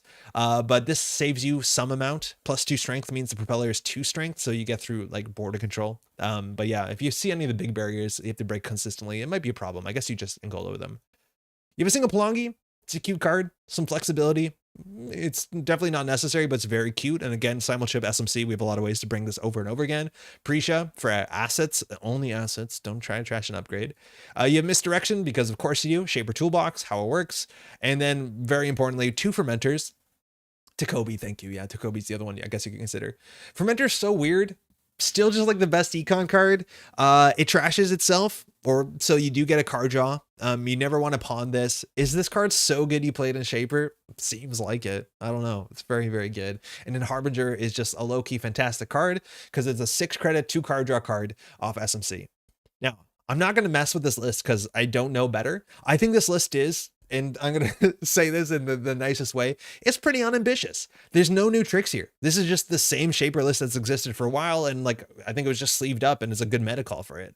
I would not be entirely surprised if there's some of the, I don't know which new cards would actually make sense in it, but like the only new card in this deck is Turbine. I don't know. I feel like we could probably push the envelope on this a bit more. I don't think we have to though. So take that as you will. But oh, we did talk about DZ. This is good. We have like 300 programs in the deck, so why not? Pelongi means you can use Ngolo instead of Propeller, right? So yeah, it's not bad. It's not too bad. Fermenter's cracked. I find that I'm slotting in most runner decks. Yeah, I do think this is one of the best econ cards in the entire game. I'm finding it surprising in here. We don't get purged out too hard. It's just this and the Pelongi. But like, there's a lot of other things you can consider doing. Like, I don't think we run enough to play Amakua. Do you play that one card that allows you to trash things to draw 2? Spec work? I don't know. I don't know how consistently we set up, but like maybe card draw is not a problem. I'm very not good at Shaper. Please don't make me do this. I wanted to do this though.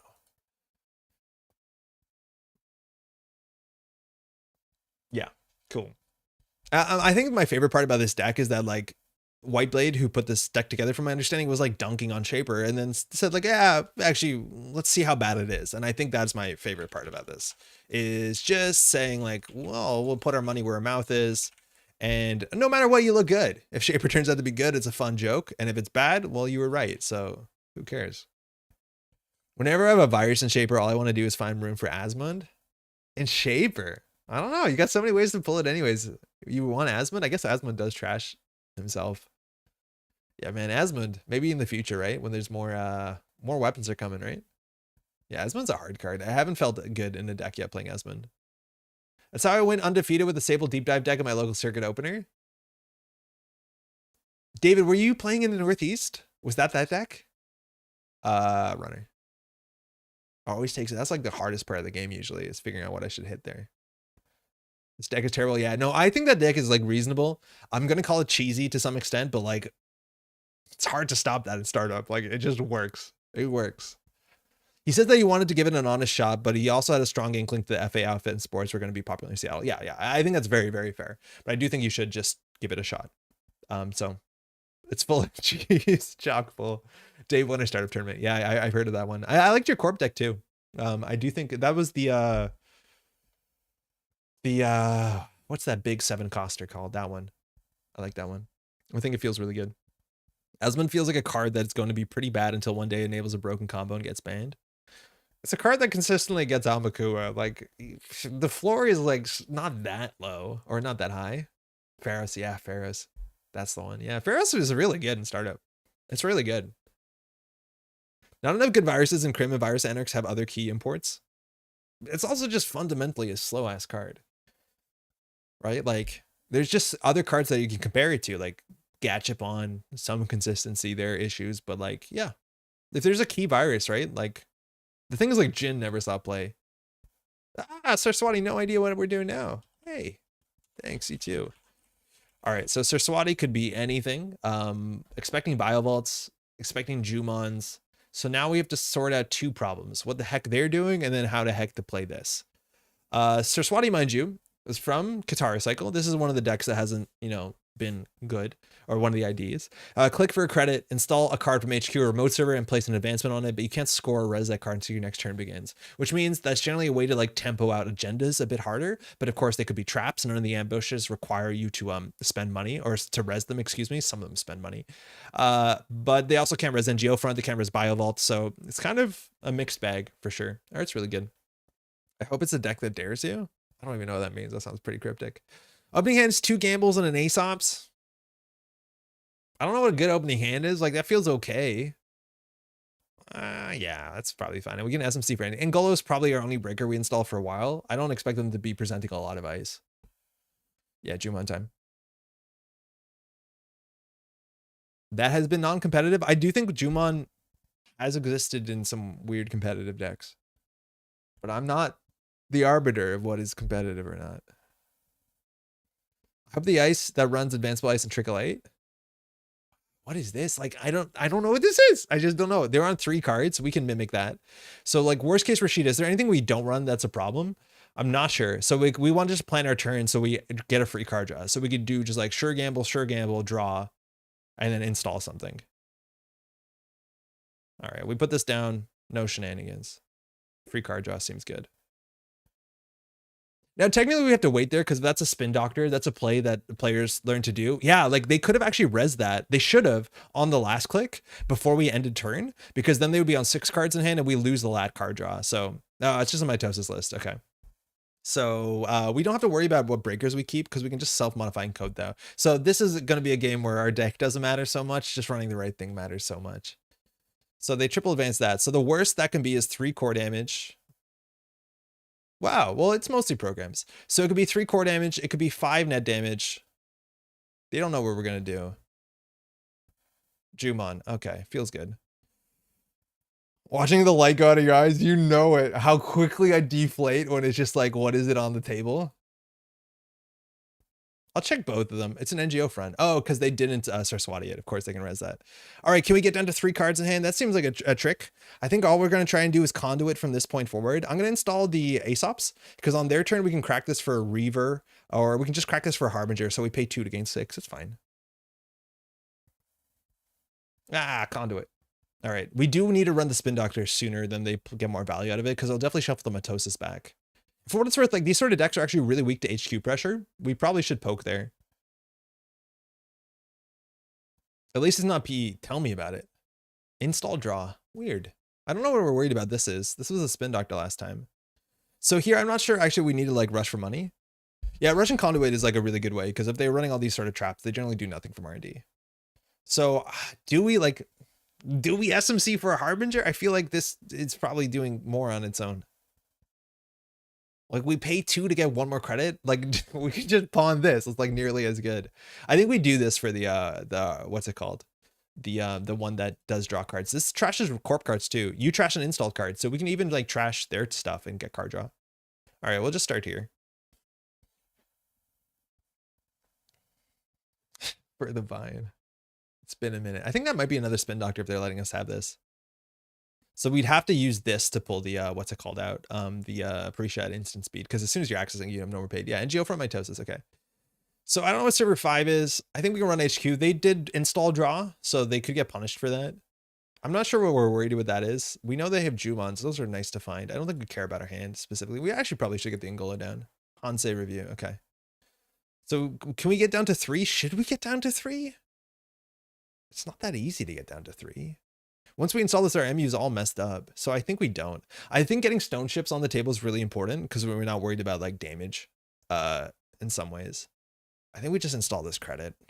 Whatever. This doesn't feel like I'm playing Shaper. It feels like I'm playing a bad Anarch. Like I got 1 free card draw. Okay. Okay. Did they Hansei? So this they can't res. There are 2 cards. I really wish this Plongi was in the deck, but I don't think it matters that much. Huh. Do we SMC for something? I think we do SMC. Hold on. So I'm going to SMC, pay 2. This is obviously not great for a Harbinger. Do you just like, this is where the deck is really hard, is you have so many options. Like we could have SNC'd for Fermenter 2 turns ago, and that actually probably is correct because it would have been pretty big as much as we pay 3 credits for it, which sounds pretty bad. We'll go for Harbinger. Somebody told me at some point that shell game should just go down to low hand side instantly against lat. Yeah, probably. I don't think you're hard punished for it. So upon that, now we have it face down. 9 credits, we can probably check this. I think Shaper's just bad Anarch at the moment, unless you roll up to 1 1/3 field playing fast advance. I think the quote is like the 3 liberated accounts has more economy than the entire Shaper deck does. Which like, yeah, okay. All right, Palisade. It's actually a barrier. Rarely seen in Jinteki. We don't die to anything here. We'll pay 2 and then 2. Oh, pay 5 to break a Palisade. Hey, Cinderin, how's it going? Let's see what this is. It's a Ronin. Oh, they are trying to hurt us. Confirmed, trying to murder us. Okay, so we just want to get stone ships on the table. If we install that, it's pretty bad. Credit, like oh man, this is a train wreck. Oh, now I understand, because of your image. How's it going, man? So understanding that we break this again, I don't know. It's so expensive. So here they can score out a Jumon. Otherwise, if it's a Ronin, they can do 3 net damage. So the threat technically is that they have a Ronin and then they have multiple copies of what's it called on the table. The Reaper function, which like, yeah, that could be an issue, I guess. We'll go ahead and pawn that. We have 7.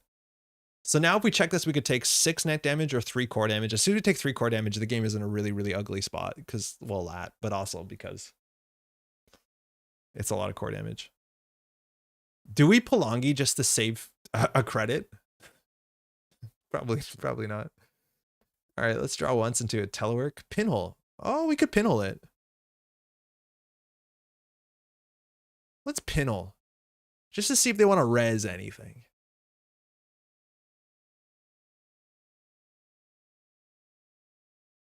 It's a Ronin. Okay, cool. So 2 Ronins down. Probably a Spin Doctor on the table. But yeah, that's what they're doing. So 2 Ronins are the threat. So they're definitely trying to burst kill us. So all we want to need to get on the table is, oh, that's really good. Is something that like a stone ship chart room so that we can draw at instant speed. Once we do that, they actually have force to score out, which is probably pretty difficult. We do have to make sure though that we always have at least 5 cards in hand or 4 cards in hand, because Ronin into what's probably a Reaper function is really bad for us because that's 3+2. Maybe they're also on Bladderworts that they only res when it's lethal. Yeah, this is Eric's Lat, exactly. Okay, they can't res that. It has a single advancement on it. Like, I don't know what that could possibly be. I don't think we sell their DZMZ. Okay. So what could that be? They get a score out of 4-2? Is there anything we're really worried about? I don't think so. I think we just continue to play Shaper. It's a snare? Oh, you're right. Because that would actually make a lot of sense. Because any card, you can give an advancement to any card. It might, I don't know if they do that for Rashida. Oh man, these draws are really ugly. I don't know how we're meant to do this. I guess we can install a Palangi. Going down to 4 cards, is that bad? It's a free Palangi. I don't even think I want a free Palangi. Do I just sell the Palangi? I guess we sell the Palangi. It's a click for 3. It's good enough. I put Manotech in for Echelon when I tried it with Turbine. It's so much better. Oh, I would believe that. Yeah. Okay, we're not dead yet. We have to watch out for snare. No cards in HQ. Okay, they clicked for credit, so I don't know what the heck that is. They just clicked for credit. I think we'll keep the Palangi around. Meanwhile, I'm contemplating installing second turbine. Yeah, that actually could be correct too. Second turbine, like it works with the refractor too. Like this is a hard one for us to get through with propeller. 4 strength, huh? Draw. All right, draw. All right, we don't want to do that right now. So I think we just install this and take 3, and then next turn we pawn that. Like, I don't know. They're not doing anything. With 5 cards in hand, we seem safe. As soon as you get a stonework, it's like kind of really, really good. Okay, Spin Doctor out there. We needed to contest that sooner than later so they don't get more value. They'll probably put the Ronins in. Could be a bio. Oh, it's overinstalled. So that could easily be a Jumon. I think here we can check it. We have enough money to check it. So daily cast, pawn shop upon this, which is just faster. So here we have 9 credits. This is 4, and this we can get through for no, yeah, we can definitely check this. We'll just get that up. We'll run it.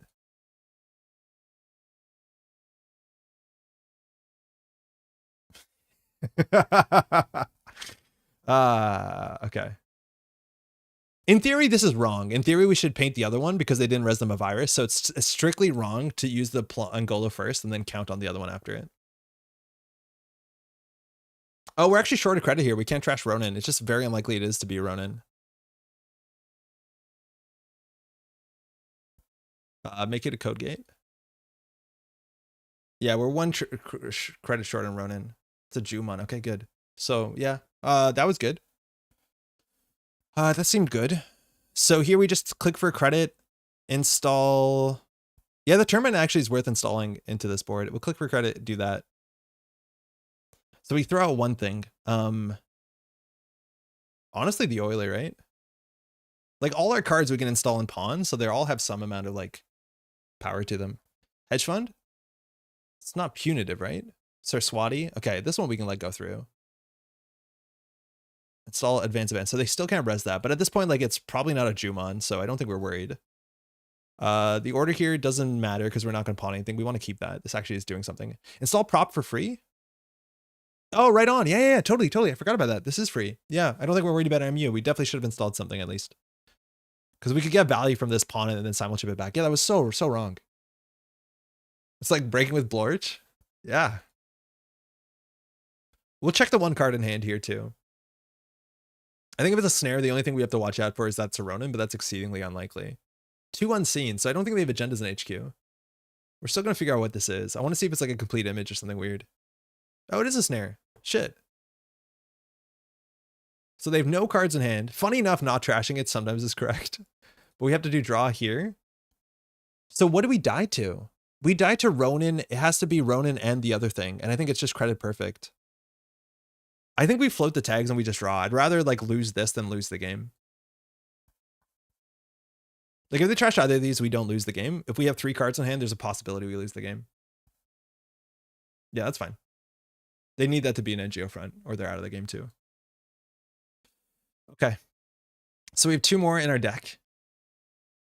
Let's run HQ. They can't fire that one. Okay. All right, so we can consider running R&D soon. Again, we have to watch out that they could have like 11 credits. We are going to clear the tag for sure. But let's keep drawing up our ability. I think we can just remove the tag, install that. 4 cards in hand was safe last turn. Why not this turn? And then, well, we lost our conduit, but again, we have simulchip, so whatever. It's not an NGO. We know that? I don't know what this is. Okay, they didn't advance that again, so that's a Spin Doctor or Rashida. Again, I don't know if paying a credit to make a Rashida look weird is correct. Because they would have popped it for snare money. Oh, yeah, you're right. You probably would have fired the snare, so I don't know what that was. I think we can just run R&D and go for singles here. I think we'd better off, like, getting our conduit down to do that. Like, the thing is, like, we're Shaper Control. We went off of an Obokata. We're in no rush. All right. We can draw. I'll install the Fermenter for free. And I honestly don't think we play the Sure Gamble. I think our money is good enough. If anything, we play the Simulchip. And if they purge, we can just trash the Plongi. Getting a Reaver would have some impact on the game for sure. Just getting that, like, even if we just had a Reaver, we could always, like, on their turn, crack a Simulchip to draw a card. If you start Swati Rashida out, it's 2 turns before you can use her. Oh, because you can't even res her. I totally. No, you can res her. You can res her on the beginning of your turn. Okay, I think that's like a contentious thing. But there's a res window on their corpse following turn before start a turn, so you can. All right, I think we're just going to diesel run HQ. 4 cards though. There's no dirty laundry or any way to get good value here. We'll install the Stone Chip because safety. If we hit an oboe, we win. Moonpool, okay. It's good to get that out of the way, but they might be setting up that. You cannot res her until your turn begins. But like legally, there's a window on your turn. Is that just not respected? Jumon and viral weaponization. Okay, there's a viral weaponization. Hansei review. I know I've heard about this before, but I'm not sure which way it actually lines on. Wonder if Sarasvati ID would be playable if we allowed resing the card. It doesn't change much. It would be definitely better. Like, obviously. They didn't even put advancements on this card, though, so this has to be a spin doctor or something, right? Because, like, they did the moon pool without getting the advancements. That's strange. Because it doesn't care the card. Install advance. So, I don't know if we have to run that when they're on 1 credit. So I think we're just going to try and run HQ here. I think we're just going to, oh, sorry, run R&D. I think we're just going to run R&D. And I think we're just going to sell the Plongi. No, that's probably bad. I think we can go for a single here. Yeah, okay. We'll go back. The Campfire Snare, they're not resing NGO friends. It cannot res until, oh, so at start of turn is when the next turn starts. It's a weird sentence, but like, you know where I'm coming from. Okay, good game. All right, it felt like we had some cool tricks that was hard for them to play around. As much as those came in much later with the form of the stone ship, but like, we didn't see them do too much. Admittedly, if they get Juman off, it's like a totally different game. When your turn ends, place 2 advancements. So suddenly like it just becomes huge variance on these traps. But I don't think they have a lot of ice, probably. Are you from New Mexico? No, I'm not. Why do you ask? How's it going, by the way, Akari? This sounds like a setup for like a really corny joke. Oh, let's do that again for sure. The restriction from Sir Swati expires at step 1.4 of the corpse turn. The corpse first opportunity to res or score the card after the point is step 2.1 before taking actions. That's so weird. So start of turn is defined by the start of turn trigger, not when your turn starts. Which, like, obviously, like, immensely strange sentence. Oh, okay. Is this the same? Did they just boot up again? Thanks, you too. No, I just asked. No, I'm from Montreal. How's it going? I'm from, technically from English Canada, but I live in French Canada. NSG does all the card errata, but it doesn't fix Saraswati text SMH. All right, Saraswati twice in a row, but this is 55 cards. I get really frustrated playing against big, the huge decks because they're generally like, they don't have strong game plans, so like they can just be a grind of a game. So like we just have to play safe because they don't consistently do anything. We have Harbinger Reaver, which is good. This hand is amazing. Yeah, Saraswati Knight.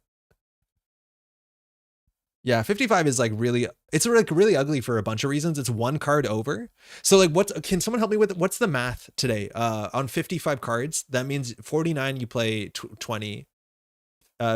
54 you play 22. So it's 24 agenda points, right? Thanks for chatting my content concerns. Yeah, yo, Jeff, if you're ever like feeling unconfident about what you're doing, man, don't hesitate to hit me up. But like, I think you're doing great stuff and I think everyone appreciates it. I think you're being a bit hard on yourself, but good night, man. 7 threes, 23. No, it's 21 to 21, 22, 23. It's 24 to 25. Yeah. 24 to 25. Okay, so I don't think we care what this is. They didn't Saraswati yet, so it looks more like an NGO front because otherwise you would Saraswati it, right? Unless that's exactly the liminal space we're playing in. We want to be on 4 cards in hand, so we can do draw. Okay, so what cards do we want to install? We want to install these 2. So we'll do draw, hit. That changes the math a bit. Yeah, but then we should have installed this actually. But no, not exactly. Jeff, your content is awesome. Amen. The content creator's content, I think is what Jeff called it. He was in the stream and like everyone who was in chatting was like, yeah, it's an NGO front, was some sort of content creator. Is really funny. I think there's some truth to that though.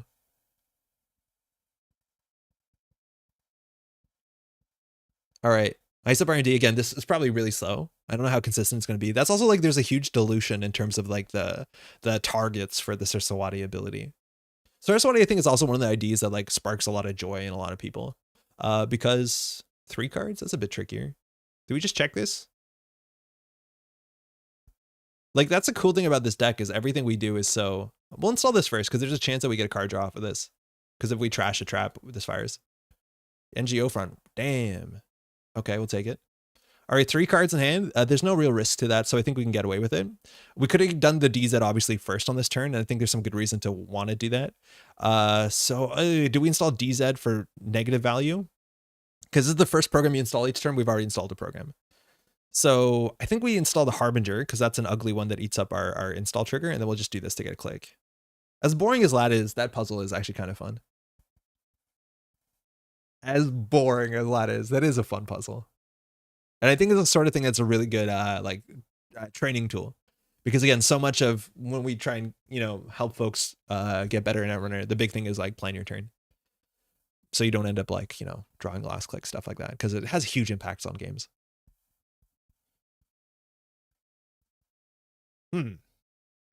So our game plan is just to continue to set up and play control. They've done 2 NGO fronts, and there's a real cost to that because now the things that they put in remote servers is way more likely to be something more meaningful. Here too, I'm assuming they have to score out. What their agenda suites are going to look like is also really difficult because 24 means you could play 9 plus 9. Yeah, maybe. Kind of gets you there.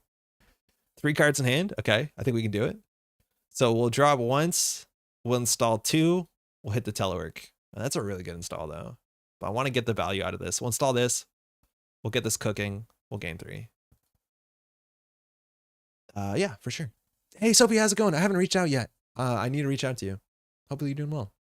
Really do not want to play Lad just because of the hand size fixing every turn. Too much to think. Actually, I would try it. It's really fun. It's kind of really fun. Lad Super Corridor for the extra planning minigame. Man, Super Corridor is almost cool. Yeah, this is a White Blades deck. Solmir also played it. We played it. This is our second Saraswati in a row. The other one was 49. This is 55. So a bit less like classically conventional. And we haven't seen enough what they're going to do, but we need to be able to present breakers in a turn. And just an Ngolo probably won't do it. It's likely there's a code gate on their remote. All right. So if we trash this, we draw a card. That's a really cool part of this. So I think we start there to get more card draw. We're going to hit this. Are we going to hit this every turn? I think we are. Okay. Simulchip means that we can recycle the SMC twice in a row. We have no installable for, let's draw once more. Okay, not great. I don't think we're going to get our DZ value this turn. So we need a Aesops, but our money's really good. But more money than we need. If we install the SMC, we kind of lock down our MU for a minute. So we want to install this. So we have to click for a credit here, right? I don't think we want to show an SMC. I think we just install this. And I think because it's a trap deck, we're going to like hold on to this. Otherwise we could pop this now, but no, it seems bad. So I think I'm just going to click for credit. Is clicking for credit better than installing this? I think so. I think we just need cards here. That many game is why I don't think Lad is boring. It's like the payoff is just card rusher, but it's a fun puzzle and worth it. Yeah, no, I agree with you. The more I play it, the more I agree with you. But I don't know. What if the payoff was a choice? I just feel like there's other ways that you can get a cool ability associated with that. But yeah, it is fun. It is way funner than it looks. All right, this looks like an agenda. So this we try and run. We're going to get a free card draw off the top with the daily casts. Oh, Plongi's perfect. Perfect Longi. So we just do install, we run. And we're so safe to traps because of Stone Ship. Like this is the quintessential why you play Shaper is just so you have the flexibility into the field can be good. As long as, again, the game's not going fast enough where you get rushed out and like 55 card Saraswati deck is probably a hard sell to get rushed out. It was a good perch here. It's cooler than other Reg ID minigames. Hoshiko's just running every other turn, and 419 minigame is remembered to remind the runner to pay the tax. Yeah, if you forget, it's on you. And I think that's an issue with Hoshiko and an issue with Ismari is I think the intentions, oh, that hurts, were that it was, oh, don't lose these. I think the intentions were going to be more interesting than actually how it played out. Right? Like, I think people assumed Ismari was going to be more interesting. And same with DJ Fenris. I feel like, into Steve, I feel like you just need to force it to be more interesting because those ideas turn out to be boring. All right. This doesn't draw as a card because we already have. We have to go in Golo here. We break. Oh, I have to do this first. Sorry. I have to do that on an approach. Yeah, that's actually really important. It says when you encounter piece of ice. So the fact that I'm doing it during the encounter is technically incorrect. So I'm going to just do that manually. So I'm just going to pay 1 to paint, 1 to break. That should be the cost. I could just Plongi here, but we'll Plongi on the next one if we need to. The way to think about clicking for credit last click is it's better to Proco or play this card from my hand. Yeah, exactly. It's Proco. It's a card and a credit. So I painted it, made it a code gate, and broke for 1. Yeah, so we paid 3. Samari's just setting up camp on event feels sad from design point. Yeah, I wish it forced you to do something slightly different. Hey, no, anyways. All right, we'll approach this one. Again, we can break anything. This in theory could be a virus, which would be very funny, but we can always just like draw with Stone Ship. But with 6, there's not much we're worried about. Thimble Rig, perfect.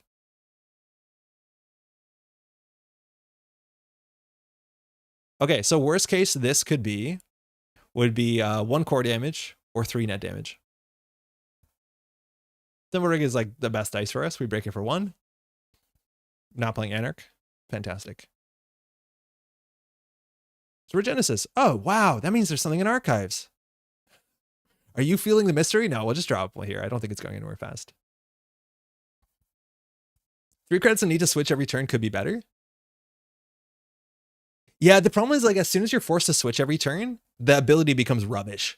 Because people just be like, okay, I'll play my event next turn. And I think it's a more fun game. But you know what I mean? It's just like a totally different idea. Okay, so they know we're running. We only have a single simulchip left in hand. I think here we have a huge incentive to check archives. I think we're likely expecting it to be, what's it called? Well, I guess 55 card deck. We don't know what it's going to be, but you know what I mean? Maybe it's the 4 strength one. We'll check it. Yeah. The Jinteki that I'm building for my set that I need to get out before the new set comes out so it doesn't feel ugly is I want to do like a weather control thing. So that you actually have to change the weather every turn. And so the weather has an ongoing effect for the whole table. And I think, yeah, that seems good for us. Imagine regenesis a Jumon. That is the dream. So is the game here in server 3? I feel like we're so far ahead, we can just let them score out though. All right, I'm just not going to get punitive, I guess. It's very impossible with Stone Ship. I think that was a bit. Okay, well, we'll just install this and then install another Stone Ship, call it a day. We should install that. It's more important. Although I am a sweaty power gamer that hasn't played non-med IDs like 3 times ever. They're fun. There's a lot to learn also from playing non-sweaty IDs. Yeah, so in Marvel Champions, Storm is an X-Men, and she can change the weather. And that's the way that she has a weather deck that you have to change the weather and it impacts the whole board. And it impacts you negatively and positively the same way the enemies do. So it's a really interesting thing. And I like the idea that Jinteki maybe has weather control. And you have to jump from a storm weather to a normal storm. She's an X-Men. Okay, Dad. There's not a better word. Okay, Dad. All right, Clearinghouse. Cool. Envelop. Cool. Mitosis, very cool. Thimble Rig, cool. And they hit a card in hand, which, you know me. Pocket Man's energy. That's interesting to me. Order here doesn't matter. I think here we just install the Echelon. We're assuming sentries, and so we don't have to eat our fires off of the Pongi or the Angola, but I want to go HQ. We find an agenda we largely win. They didn't do anything exciting with this, but money was kind of tight. But at this point, like, we just get down, we could be probably pretty aggressive here. Ah, Karuna, cool. You don't see that one a lot.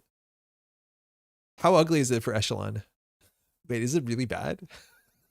It's just like System Gateway where you try to break Echelon into a Karuna early. It costs us a lot of money. If we paint it, it costs us the same amount of money. So unfortunately, we're going to pay 5.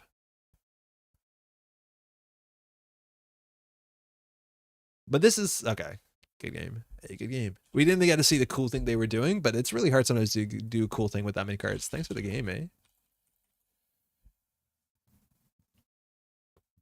Yeah, but this is exactly like the sort of nightmare scenarios when you're sitting across a shaper and like you don't have a very proactive game plan, and then they've set up like this. It's like it's only a matter of time before they're breaking everything for credits, let alone they put down a conduit, but like unkillable. Like literally we can draw 3 clicklessly, draw 6 clicklessly and catch your end.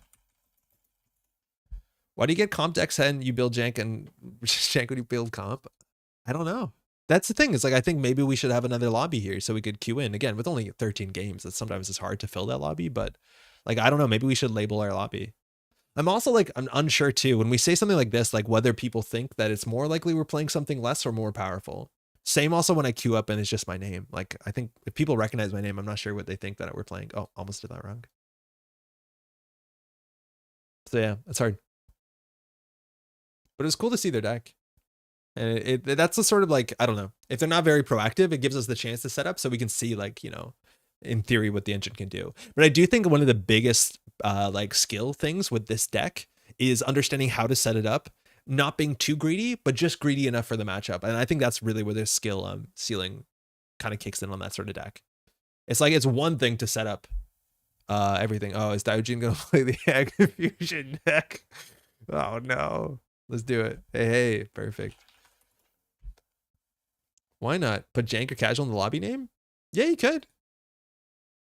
Oh man. Oh, 3 swatting in a row. Never happened in the history of Netrunner. I think I've seen some of Diogene's swatting decks.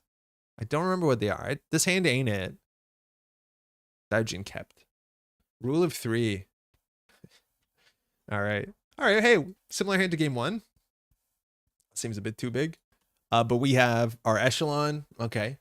We'll see again. Like every Saraswati, the dream is Jumon. So you just need to make sure the Jumon doesn't happen. But I think Diogene is probably playing maybe, what's it called? The one where you put 2 advancements, Seamless. Okay. This is the board state I don't know how to deal with. One of them looks like a Rashida. The other one looks like something. So we want to go down to 3 cards in hand, which will be 4 cards in hand.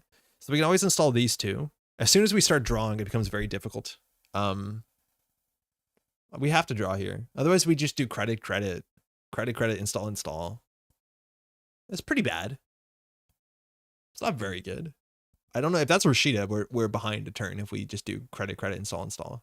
Especially because we're not getting any value from this for the next like couple turns. So in theory, it's better to do credit like simulchip cast, as much as that's also not great. Good luck, have fun. What are the chances? This was by design. This is Diogene saying what we're up to. Yeah, okay. I think we can probably draw once here. If we lose a lat draw, whatever. Oh, that's better. We'll just get an economy start. Oh, we have another click left. Ah, math. Nice. That's a better start. Regolith. Okay, we need to pinhole that because like Saraswati is not really known for having an economy. And so we have to stop the economy from existing. So we'll go HQ. I'm worried what this is. That might be a spin doctor. And if they recur the Regolith, but like, is this a re-education deck? No, you can't do that. All right. We want to get 1 card at our hand. So I think we installed that pawn shop, click for credit. Yeah, nice. Aren't you tired of being nice? Don't you want to go sicko mode? What are you talking? What are you talking about? We're always going sicko mode. How's the match? Lat, X, Asmari, NBN in general. Veslis, you can read a bit about it. I'm not entirely sure because I don't play a lot of Lat, but I think there's some part of the write-up that Whiteblade talked about the matchup where it obviously in some extent is going to be tricky, but if you can get around it, your late game is pretty monstrous. I think one of the cool things about this deck though is like you can offshore economy. Like one of the big plays of that deck, well, firstly a misdirection, right? But secondly, you can duck a lot of the like crypto crashes where like at the beginning of your turn, you generally trigger 2 things, gain 5 credits. So you're never out of the game. So I think that's cool. All right, this looks like a Jumon because like you don't triple advance something behind an ice unless you think it's really safe. So the question is, how do we get in there? Do we pawn shop this to be on 8? It's okay to pop off and be toxic when you not match up against 3 Kentucky players in a row. No, but everyone means well. This is not a re-education deck. Wait, what, you don't think? Wait, it could be. He has 15 influence on agendas. So the face check into this could be disastrous. If it's a Jumon, it's equally disastrous. So we could top deck 1 in 12 for an SMC and still not have enough money to do anything about it. If it's a Sentry, it's a bit of a disaster. But I'm like kind of okay just installing Oiler and going. Like we could take 5 damage. That should solve all our issues.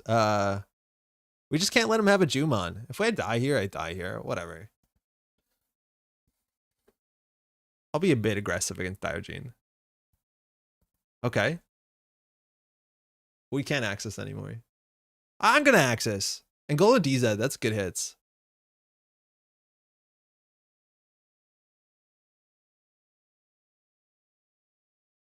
What's the point of Saraswati when Seamless and Ertica exist? Well, you can't Seamless and Ertica, right? You don't think I'm brave enough? So like, let's talk about it, right? Like if it's a Jumon is really bad for us. If we lose the game here, we lose the game here. It's important we did that.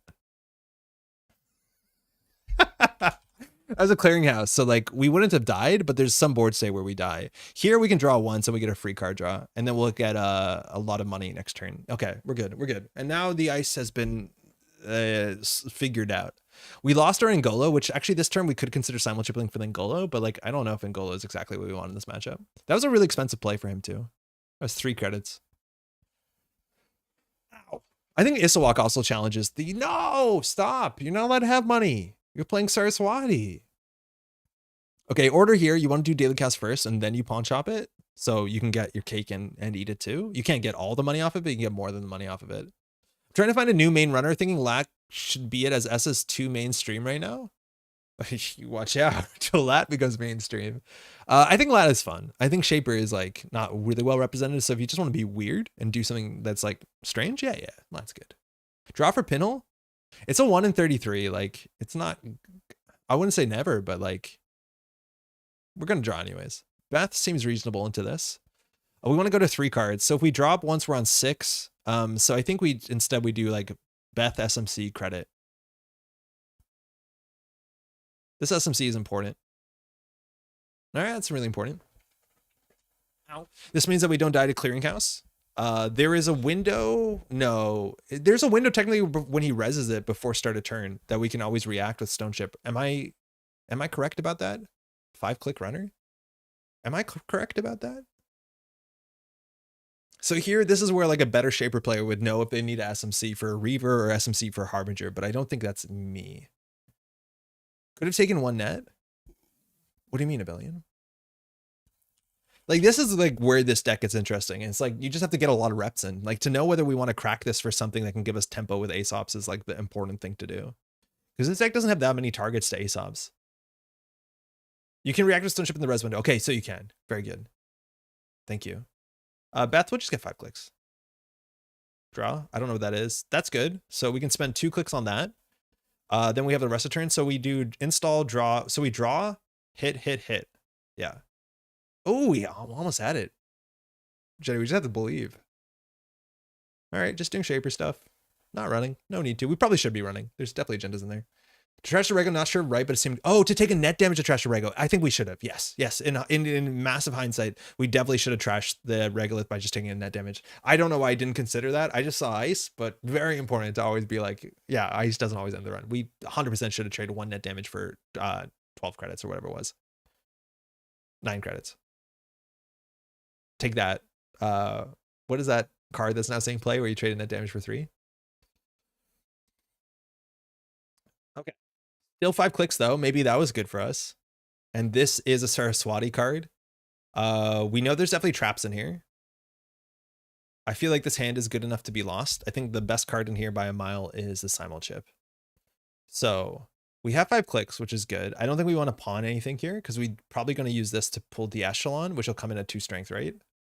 Prana Condenser, yeah, that's the one. So here we can check this, and we can always draw for free, which is nice. The DZ would be our last MU card. That is actually very important to get down. Otherwise, we're going to run into some issues because we lost our console and our other DZ. So how do we check this? Do we just pinhole it? I think we could consider pinholing it. Oh, it's a Spin Doctor on the table too. Didn't remember that going. Let's start there, I guess. I think this is more likely to be an Obokata. Maybe there's Seamlesses in hand. Let's see what he shuffles back. Clearinghouse and an unknown. Okay.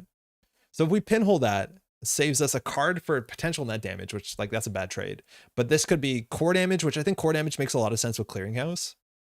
I think we can let this go, right? Like if it's an Obokata, I don't care. If it's a Clearinghouse, I don't care. If it's a Ronin, I don't care. It's probably not a Juman unless he has a Seamless in hand, which like Clearinghouse is already what, 3 influence? How much influence is Clearinghouse? 3. Okay.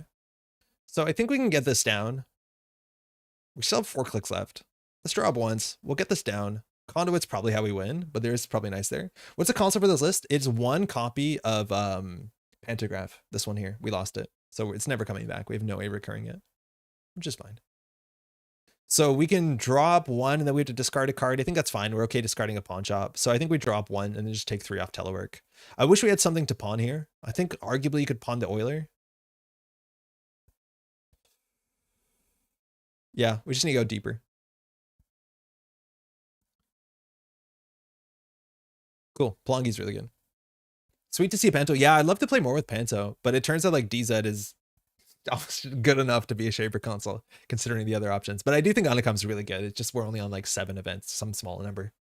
But I do think like event-based Shaper, like the problem is like those lists just feel like maybe worse Anarch lists. But I think Anakam is a really good console, especially when you don't play Influence for it. And some criminals did. All right, we're playing Control. We don't need to run. Oh, I'm going to run that. Pawn shop telework to click with combo? Yeah. We're definitely going to pawn it. And I think here we could consider also like SMCing to get a Reaver. Like I think on their turn, we SMC for a Reaver. Okay, hold on. So we're going to do this. So on your turn, we'll SMC for a Reaver. Because we have Simulchip. Here we could like Simulchip to reinstall the SMC. Or to install something from our bin. I don't think we have anything that important. Then on our turn, we'll go to the take clicks. You could duck a res here, but we'll do Aesops to pawn this to clickless to gain 3 and a card. And now we have 7 cards in hand. Hope they print a cool console that enables running in the next set.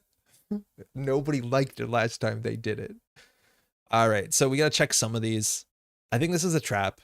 I think our hand is okay checking it. Oh, yeah. On their turn, clickless draw 3 is a kind of an issue if they're playing a deck that wants to hurt us. I think we'll install the Plongi, and then we can just check one of these.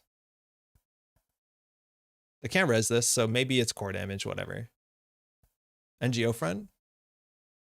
And people are just going out of their way to get value from NGO front. They're just losing their NGO fronts. I'll check server 3 here. It's like Pantograph is a killer cool card. It's really cool. Spin Doctor. Okay, we have some incentives to run HQ here. NGO and Regolith. I wonder if this is a punitive list. Like money seems to be really important. 6 cards in hand. Ducking the lat. Real nice. We could run HQ here. If we hit a snare, it's really ugly. I don't think we're just gonna play as slow as we can. Unfortunately, we don't have a good DZ target next turn. Or sorry, an Aesop's target next turn. Yeah, I think we'll crack one of these next turn just to give us a bit of a tempo.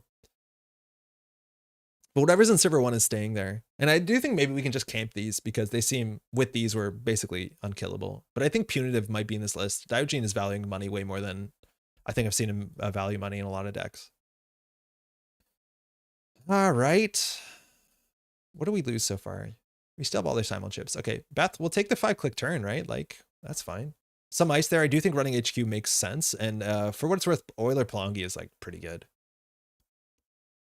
Especially if you just Simulchip it spitefully. Oh, let's drop. That's something. We'll drop. All right, well, I don't know how we die here. Oh, shit, order. Excuse me. So DZ does the first time you install a card, so we definitely want to install this first, and then we can install that. All right, well, I think we'll run next turn. So here we could either install a card to get a free card draw. Yeah, I guess we'll install that. We just need a Harbinger. Oh, Diesel's pretty good. We have to watch out we don't run out of cards, but again, if they're not doing anything proactively, we set up like this. Oh, it was an NGO front. That was the last one, second one. It's 26 credits, install. I think this is a punitive, but I don't think we care. The problem is, how do we deal with, like, I think we just let the Anemone fire.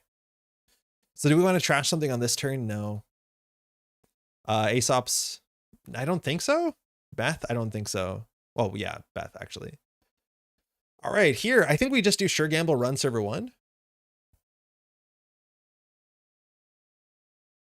We have so many panic buttons on top of panic buttons here. Okay. Now you might be thinking, how do you break this? And yeah, it's a bit tricky. So thinking, we have to figure out the best way to break this. I think the best way is we pay 6 with the Euler. Oh, wow, it's more than 6. It's a lot more. So do we just propeller through it? I think we just propeller through it. Break it for 3. That seems good. So we're going to make this a barrier. We're going to break this for 3 credits. This is why Shaper can be good. NAPD on the table? Oh, wait a second. I didn't see NAPD there. The game doesn't do a good enough job showing me this. Oh, that sucks because you can't unwind this. But this is obviously like a terrible run. We had 10 credits. Like there was no reason for us to make the run. Yeah, why would we run this with 10 credits?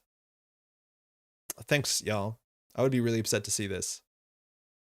I guess we just jack out here. Because is there any way to clicklessly make economy here? No, I don't think so.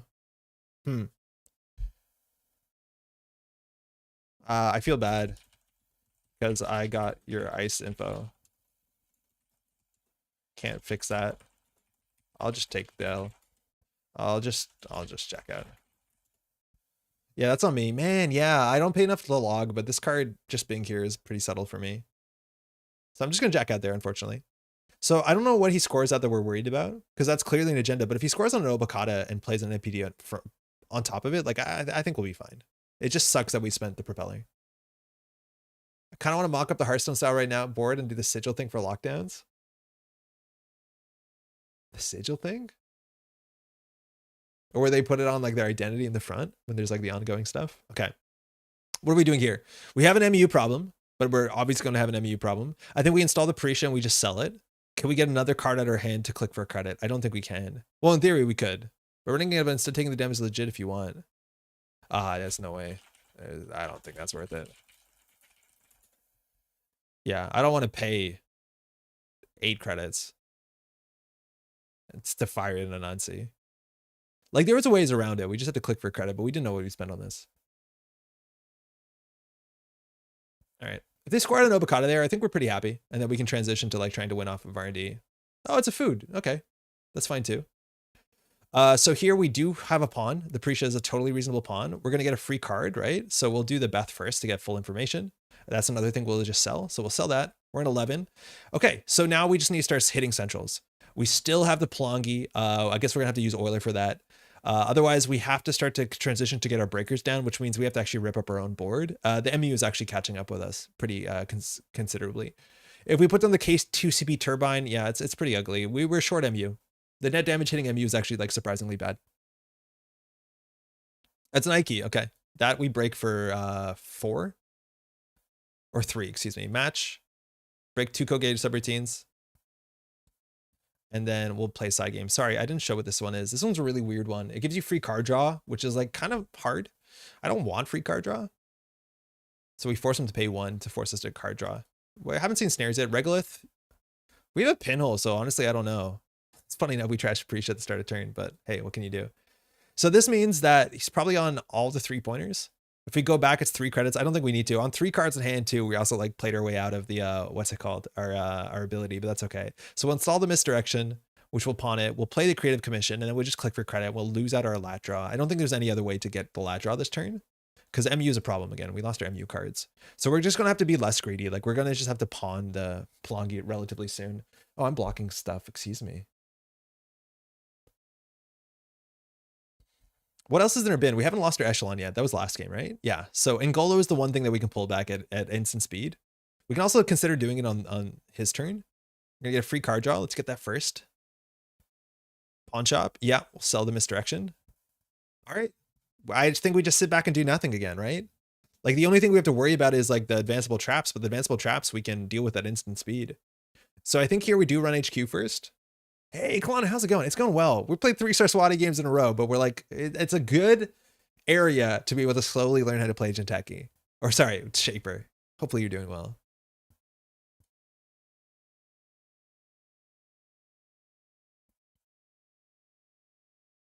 We definitely want to play around Obokata to some extent. Most of this hand is expendable. Urtica, okay. Again, he has to score twice more agendas, so I don't know what we're worried about. Maybe he's playing the 2-1 agendas. I wouldn't be surprised. We keep putting ourselves further away from lat card draw. All right, what do we do here? Discarding a card is bad. Installing the turbine is pretty good. I think we just transitioned to installing the turbine. Didn't know there were even 3 people playing Saraswati. I was surprised too. Kat, you didn't say how the G&K went, or sorry, the CO went. How'd it go? Okay, so we install a turbine. It comes in for 3. And then we break this for 2 credits. It seems good. At that point, though, our MU is full. Do we need turbine in this matchup? I think we do, because we're going to probably not install the Ngolo.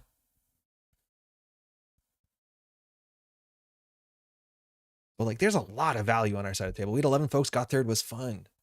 What'd you end up playing? The Asmaria ticket? And I'm going to guess Hoshiko.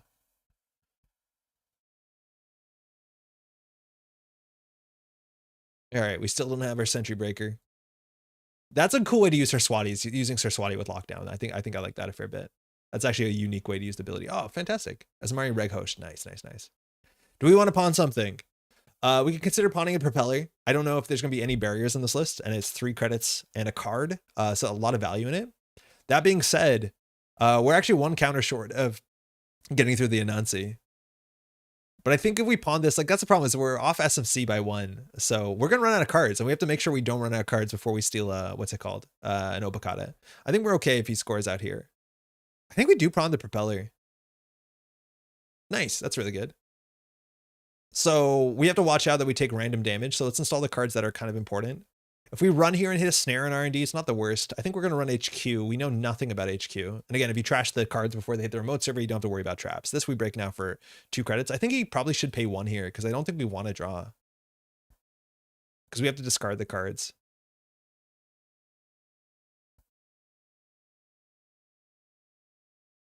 Yeah, we probably should have seen that coming and paid 1.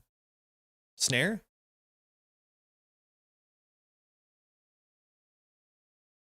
Okay, hate it. What do we lose? Free card draw, though. We lost nothing of value. Okay. Did we click for credit?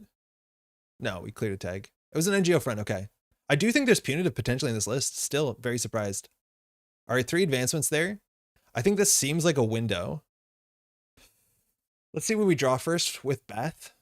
Man, where is our killer? I think we just have to pull the Ngolo. So that means, well, we definitely pawn the Harbinger. That opens up no MU, though. We can just run this and take a damage, I think. The problem is if we call that wrong and hit an Urtica, it's really bad for us. So I wonder if we just, like, call Conduit. Like, we only have 13 cards left. I think we had to get enough, what's it called, pressure. Pawn the Reaver. Yeah, I think we will next turn. There's no 4-point agenda, so as soon as Diogen scores this, we have to actually play Clot Lock. Because he can score at a 2-1, and that's a problem. If that's a Jumon, I think it's okay. I think we run R&D here. I think we install Conduit, run R&D, and we just make the game about what we can do. Is 5 credits enough? We might as well just hit this first. We don't have to hit the Conduit button on the first run. DNA tracker. Okay, where's my Ngolo? Oh, that's really expensive. It's really quite expensive. That's more money than I thought it'd be. With Ngolo, how much do we break that for? Ngolo will come in at 4 strength. Just about the same. 1 cheaper. All right, that sucks. Clearinghouse, can't trash. That's fine to know. Place 1 Conduit, yeah. Okay, and then we'll just hit this button. Next turn, we can pawn the Telework, we can pawn the Harbinger, whatever we want, really. We can also probably pawn the Reaver. So that looks like a clearinghouse, which, like, we're totally fine with. Well, not entirely totally fine with. And, like, Diogen can use that information to his benefit. Could also be an NGO front, but I think he would have done that. Maybe he wouldn't have done the last turn. Pawn the Oiler? Well, we need the Oiler. The thing is, like, this is the big issue, is I don't know how conservative we have to be with our simul chips. I'm not sure how conservative we have to be. Beth gives us credit, so we can pawn something. We can pawn the Telework. If we want to pawn one of our installed programs, it's because we want to use simul chip this turn without paying an additional cost.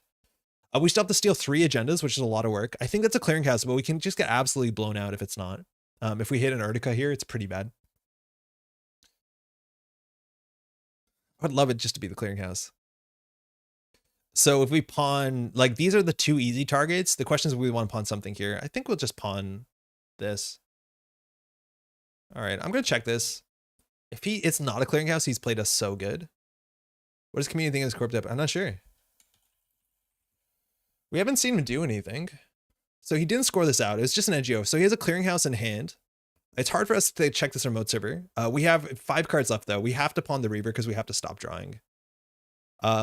It's again 6 to run R&D, which is a bit expensive, but we see 2 cards. You can conduit Silent Chip Oiler to do a big conduit dig. Yeah, we'll do that on a turn. I don't know if we do it this turn, but that's a big thing. When we sell this, we start getting through DNA tracker for 2 credits. And so we can do a huge conduit. Maybe we should have done that this turn. Well, we still can, right? I think it's a corp deck. I think we do just do it this turn, but then we definitely should have pawned it to get 3 more credits. So we'll wait. Hopefully he doesn't see the line and doesn't ice this up again. I don't think we have to pawn this. I think we can spend the clicks. We can spare the click. We're going to discard a card here.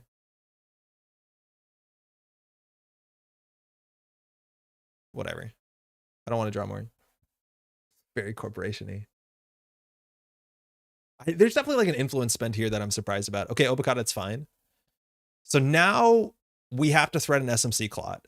I think this deck also might be on big deal, but I'm not sure. He just clicked for a credit. Okay, so what we're going to do here is start a turn, take clicks. We'll do daily cast. We'll do Beth for a credit. Aesops, we'll pawn the Oiler. We'll run R&D with the conduit. We'll try and win this. Corporate body is extremely corporeal. Okay. This simul chip will bring in the Oiler and we'll just go ham. And 16 credits is enough. 2 to break a DNA tracker is messed up. And hopefully we win on this. Again, I think we know 1 card in hand. DNA off the top. Another DNA. Always weird when that happens. And he still has to purge out. And we can do this every turn. Like that's kind of the beauty with Oiler, right? Really cool. Hybrid. Okay, that's how he's going to win at the last point. We just need to make sure that we're threatening Claude, which we are. I don't know if I think he's on Audacity. Cool thing also about obviously about stealing cards is you just see deeper. What am I doing? This. That was the button we should be hitting the whole time. DNA, unknown, snare. He can fire that if he wants. We'll definitely trash that. Urtica, we'll trash that. So if we go back, we can't steal Obokata. So I think here we probably just remove the tag. I don't think we're in any rush. We don't actually really need to remove the tag, but I don't know what his influence spend is. I'm worried that there's just like some cheeky meat damage in there. But like if he tries to score out, we just pull a clot. Do we have to do an action here? Thinking. As soon as he advances, we'll do it, but I'm thinking. I wonder if we have to play around a clot here. Oh, he's undoing. Okay. So all we know that he has in hand is 2 DNA trackers and a clearinghouse. And we have a pinhole for the clearinghouse if we're really worried about it. But at this point in the game, like a trap gets us really bad.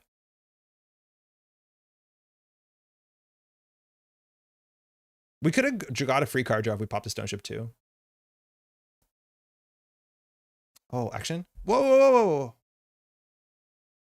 whoa. You have to let me do that before the second advance. Because as soon as he second advances, he can score out, which is beneficial for him. But we know he has a clearinghouse. Okay. So we're going to trash a card. Yeah, please. So we'll trash, if I'm not mistaken, the Oiler. No, not the Oiler. I think we just trashed the Reaver. So unfortunately, we have to do the SMC. We have an MU issue. You're gone.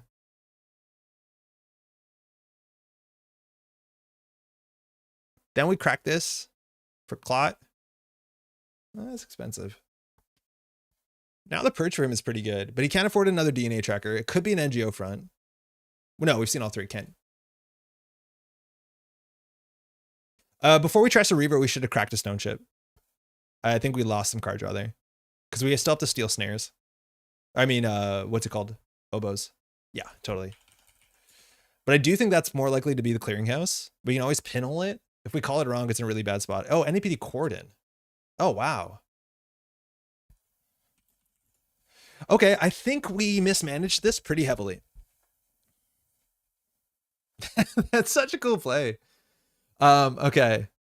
So here, if we had, like, we definitely should have trashed other things first. I think we had to be able to get down, like, the Palangi is now how we deal with this. Like, this is 1, 2, 3, 4, 5. We let that fire.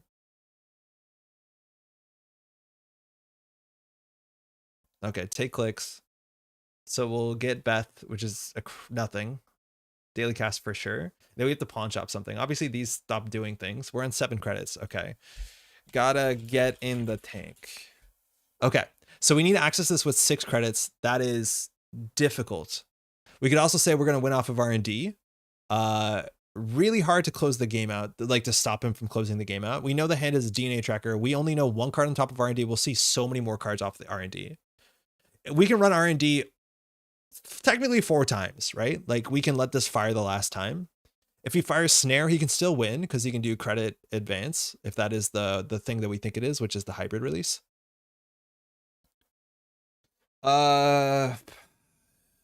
What's left in the deck? I think it's actually 2 Harbinger. Isn't that messed up? No, 1 Harbinger is in hand. So it's 1 Harbinger. And I don't know what the last card in the deck is. It's not a Sure Gamble. It's not a Diesel. I think it's not a daily cast. I don't know. I don't know what's left in the deck. I don't know what's going to be important. How many snares in the bin? 2. But I do think the play is probably like, I don't think we can run this. The problem, oh, fuck, NAPD coordinate hits every server. Oh, shit on me. So we have to run this. We have to run Echelon. Thank you, Dave. It's exactly Echelon. Dave, I saw your comment on the Shut Up, Sit Down video today, huh? Hopefully you're doing well. So we have to go through this. So 6 credits is what we need. How do we get 6 credits quickly? We don't. So how cheaply can we break this? We can just let it fire. We can just take all the net damage. I think we have to just let it fire.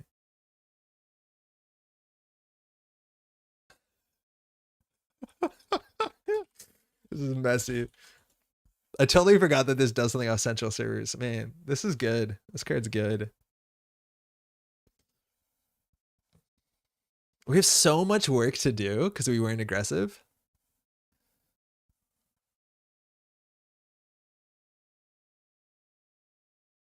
Like someone said tonight. Very likely not an agenda. I think you might be right. It might not be an agenda. The thing is that we check with the pinhole, we have no chance of winning. Oh, how's it going, by the way? I don't think it is an agenda, right? Because he could have had that. We know he didn't draw that. He had that in hand for a couple turns. He double advanced, which he was prepared not to play NAPD. Oh, yeah, you might be right there. Because it doesn't make that much sense. So the deck is running 6 3-pointers and then 2 hybrid releases. I think the hybrid releases in the R&D. I think this is the clearinghouse that we saw at the top of the deck. I think we just pass here. I think we just pass. We can't install any more cards because we need to steal 2 avocados, which that boat has sailed, unfortunately. So we just click for 4 credits. We could lose here. I do not mind losing against you. It's been a lot of fun to play Janky deck. Oh, that's very kind. I think so. I don't think you have it. I don't think you have it. Oh, shit. He had it. I locked R&D. So you must have had that in hand for many turns.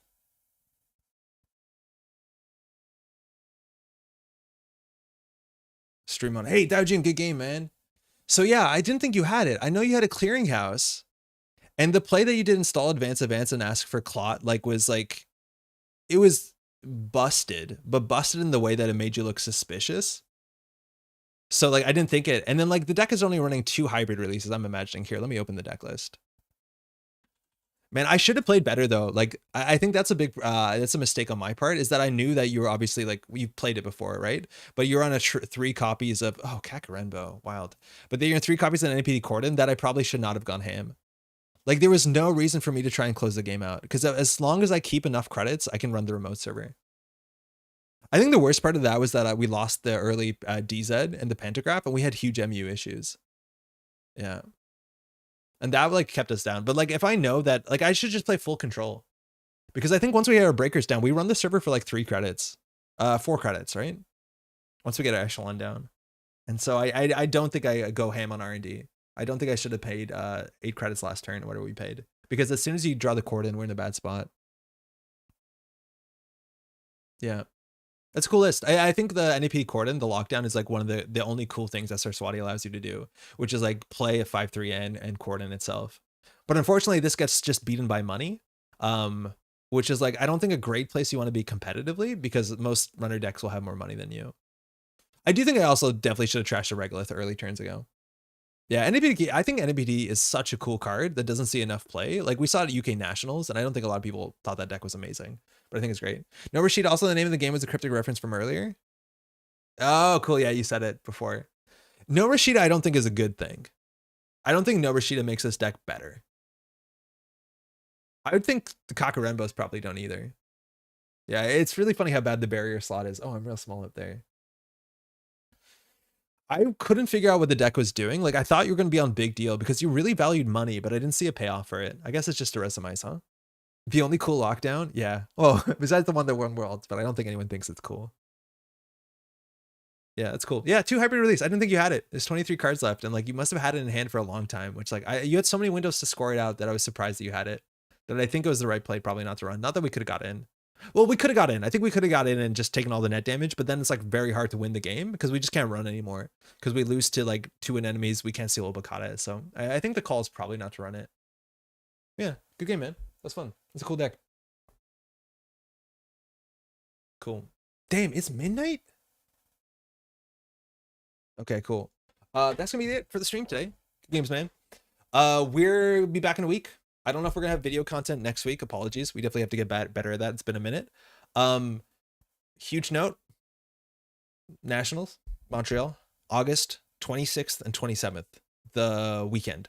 Final weekend in August. Got the hybrid only 2 turns ago? Damn. Yeah, that's exactly, I think, where it has to come through. Because we were poking HQ, and then like we went hard on R&D, so it must have snuck through. We have a CO this weekend. Diogen, in fact, is running it. So hopefully we'll see you on Saturday if you're around. And otherwise, hopefully you're doing well. Shout out to all the people we played games against. Hopefully everyone's doing okay. Enjoying the VOD. If you want to like the stream, that really helps with getting the channel to grow. It's very appreciated. Subscribe to the channel. If you want to get notified anytime a video comes out, you can hit the notification bell and you'll get a push notification. If you want to do that, if you don't, I get it too. There's a lot of notifications on phones. That's it. Take care, y'all. See you in a bit. Ciao.